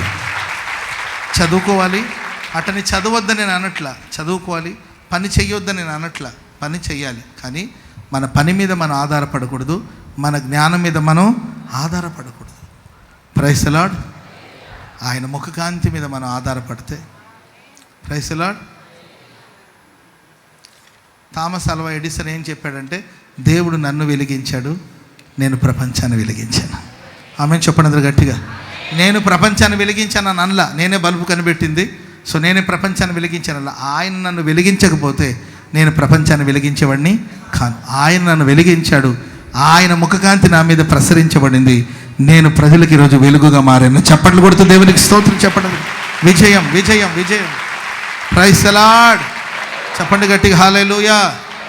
మన కష్టం, నేను కష్టపడ్డాను అంటే అందరూ కష్టపడుతున్నారు, అందరూ ప్రయాసపడుతున్నారు. కష్టం లేనిది ఎవరికి చెప్పండి? ఖాళీగా కూర్చోవడం కూడా కష్టమే నాకు తెలిసినంతవరకు. ఖాళీగా కూర్చోవడం తేలిక చెప్పండి? ఖాళీగా కూర్చోవడం కూడా కష్టమే. అన్నం తినడం కూడా కష్టమే. ఏంటండి? అన్నం కలపాలి, సమపాళ్ళలో కూర కలవాలి, నవలాలి. ఒక ముద్ద ఇంచుమించు 24 సార్లు 30 సార్లు నవలాలంట.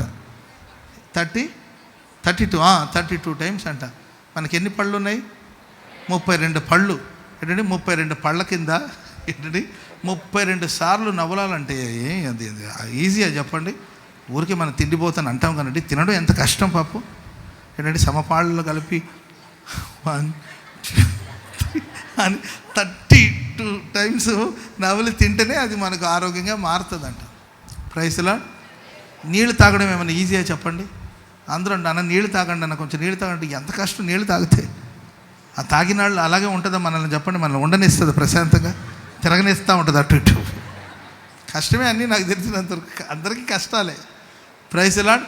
నిద్రపోవడం ఏమైనా తేలిక చెప్పండి? నిద్రపోవడం, నిద్ర రావాలిగా. ఏమైంది ఈరోజు అబ్రహం పాస్టర్ గారు అనుకుంటారు? కష్టమేనండి. కష్టం అనుకుంటే ఏదైనా కష్టమే, ప్రతిదీ కష్టమే. ఎవరిని మనం సోమరిని అటు ఇటు అంటాం కానీ ఆడుకు ఆ జీవితం కష్టమే, ఆయనకి భారమే. Praise the lord.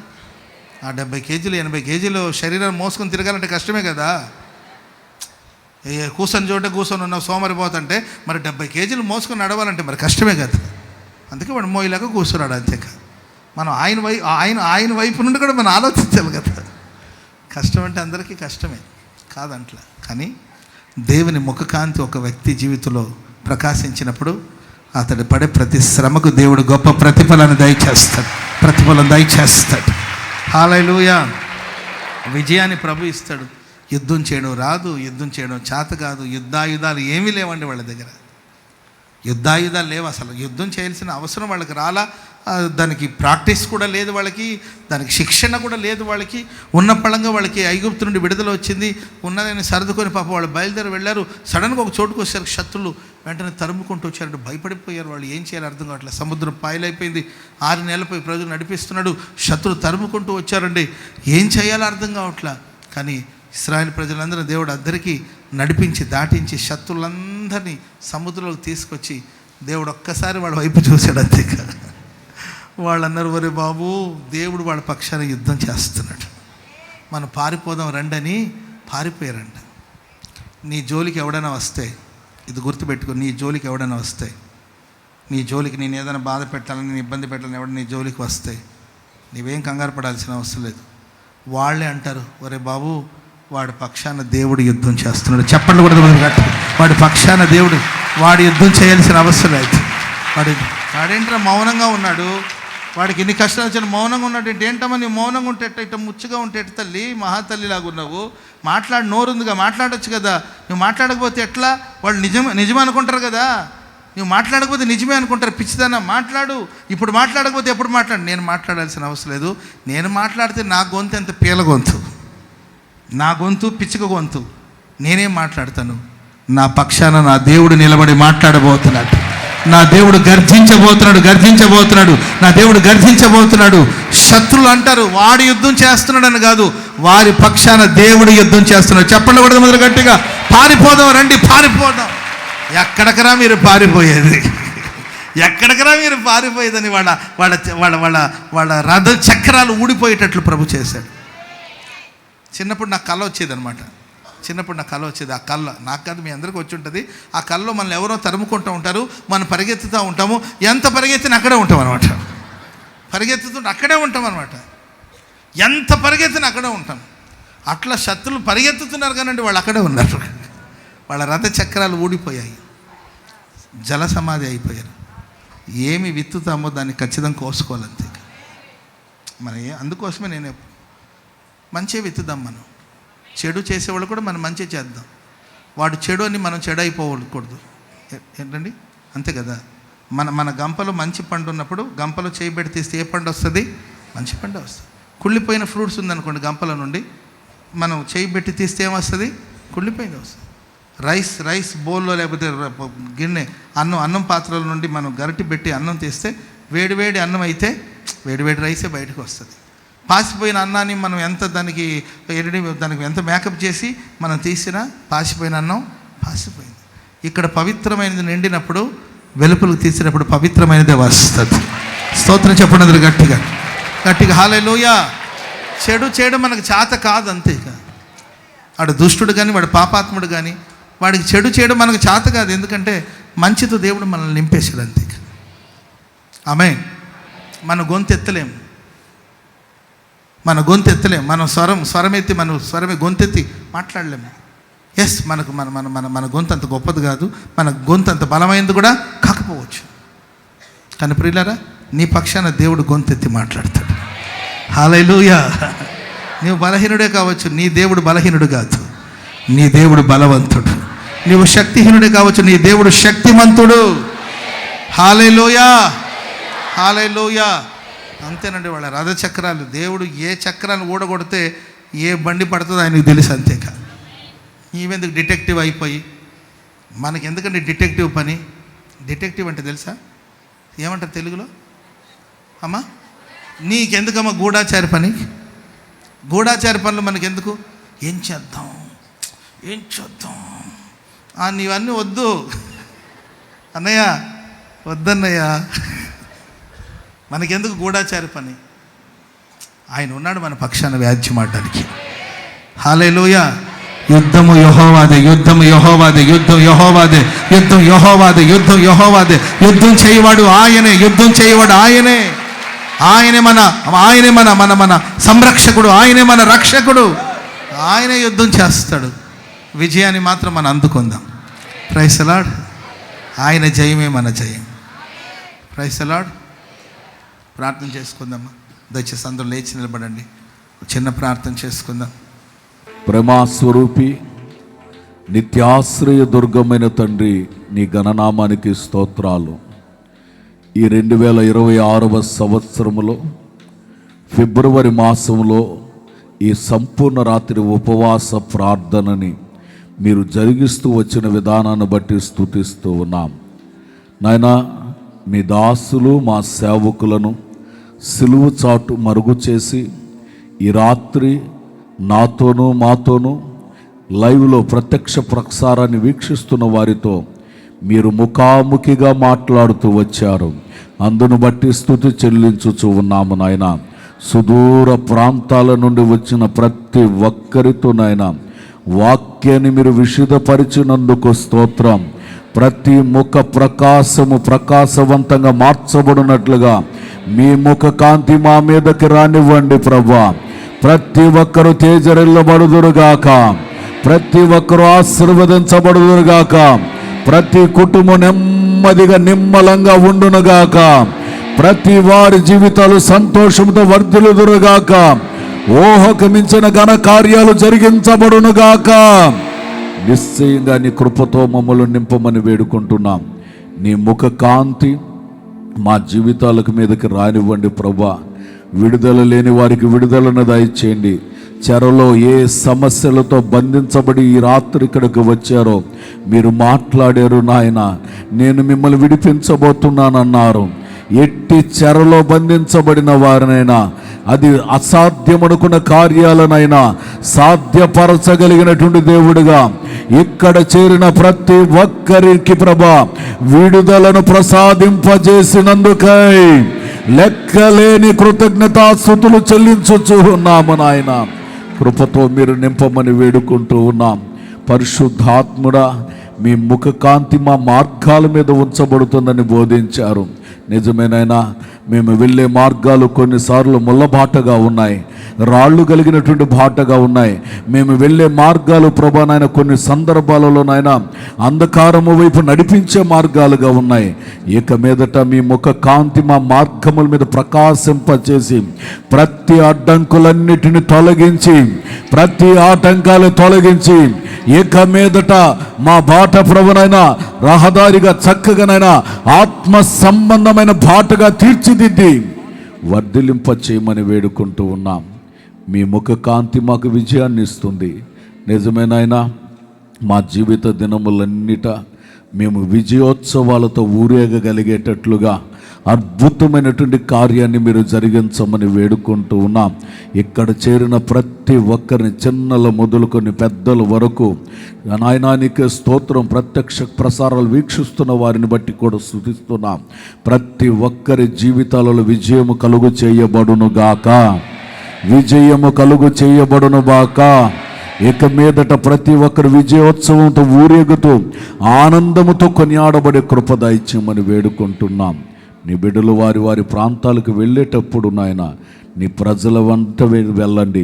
విజయోత్సవంతో వారి ప్రాంతాలలో అడుగు పెట్టాలి, కుటుంబాలలో అడుగు పెట్టాలి. ఆశీర్వాదము శాశ్వత జీవాన్ని కలుగు చేయమని వేడుకుంటున్నాం. మాకు ముందుంచబడిన గుడారాల పండుగలను బట్టి కూడా స్తుతిస్తూ ఉన్నాం నాయన. విజయవంతంగా మీరు మార్చుచున్నందుకు స్తోత్రం. ప్రతి కార్యాన్ని మీ ఆత్మ సారథ్యములు జరిగిస్తున్నందుకు కృతజ్ఞతాస్తుతులు చెల్లించుచూ ఉన్నాము నాయన. విత్తబడిన ప్రతి మాట ప్రతి హృదిలో నీరు కట్టి ఫలభరితంగా మార్చమని వేడుకుంటూ ఉన్నాం. ప్రతి సేవకుని యొక్క జీవితంలో కూడా నాయన, సేవకురాలు జీవితంలో కూడా నాయన మీ ముఖ ప్రకాశం ప్రకాశించబడి ప్రభా విజయోత్సవంలో సేవలో ముందుకు కొనసాగించబడగలిగేటట్లుగా అద్భుతమైనటువంటి కృపను ప్రతి ఒక్కరికి మీరు అనుగ్రహించండి. వాక్యం విత్తిన సేవకులను రెట్టింపైన అభిషేకము చేత నింపండి. రాత్రనక పగలనక నాయన ప్రయాణాలు చేస్తున్న ప్రయాణాలలో భద్రతనివ్వండి నాయన. వారు ఏ చోట అడుగు పెడుతున్నారో ఆ ప్రాంతంలో ఆశీర్వాదాన్ని కలుగు చేయండి. వారి నోట నుండి వెలువడుతున్న ప్రతి మాట ప్రజలకు ఆశీర్వాదకరంగా మార్చండి. దీవెనయు క్షేమము కలుగునట్లుగా మీరు సహాయము చేయండి. నోరారా పాటలు పాడుతుండగా ప్రభునైనా పాడేటప్పుడు నాయన ప్రతి హృదయాలు కదిలించబడినట్లుగా, పరిశుద్ధాత్మ ప్రవాహపు క్రియలు జరుగునట్లుగా అద్భుత కార్యాలు ఆశ్చర్య కార్యాలు మీరు జరిగించమని వేడుకుంటున్నాం. చేసే ప్రయాణాల్లో భద్రతనివ్వండి. మా ముందుంచబడినటువంటి గుడారాల పండుగల కొరకు సిద్ధపడుతూ ఉండగా నీ కృప వెంబడి కృపను తోడే నిలిపి క్షేమాన్నిచ్చి సమయోచితమైన కృపనిచ్చి చక్కటి ఆలోచనలు మీరు అనుగ్రహించి నడిపించి సహాయము చేయమని ఇంతవరకు నాయన ఈ సంపూర్ణ రాత్రి ఉపవాస ప్రార్థనలు మీరు ఉన్నారు.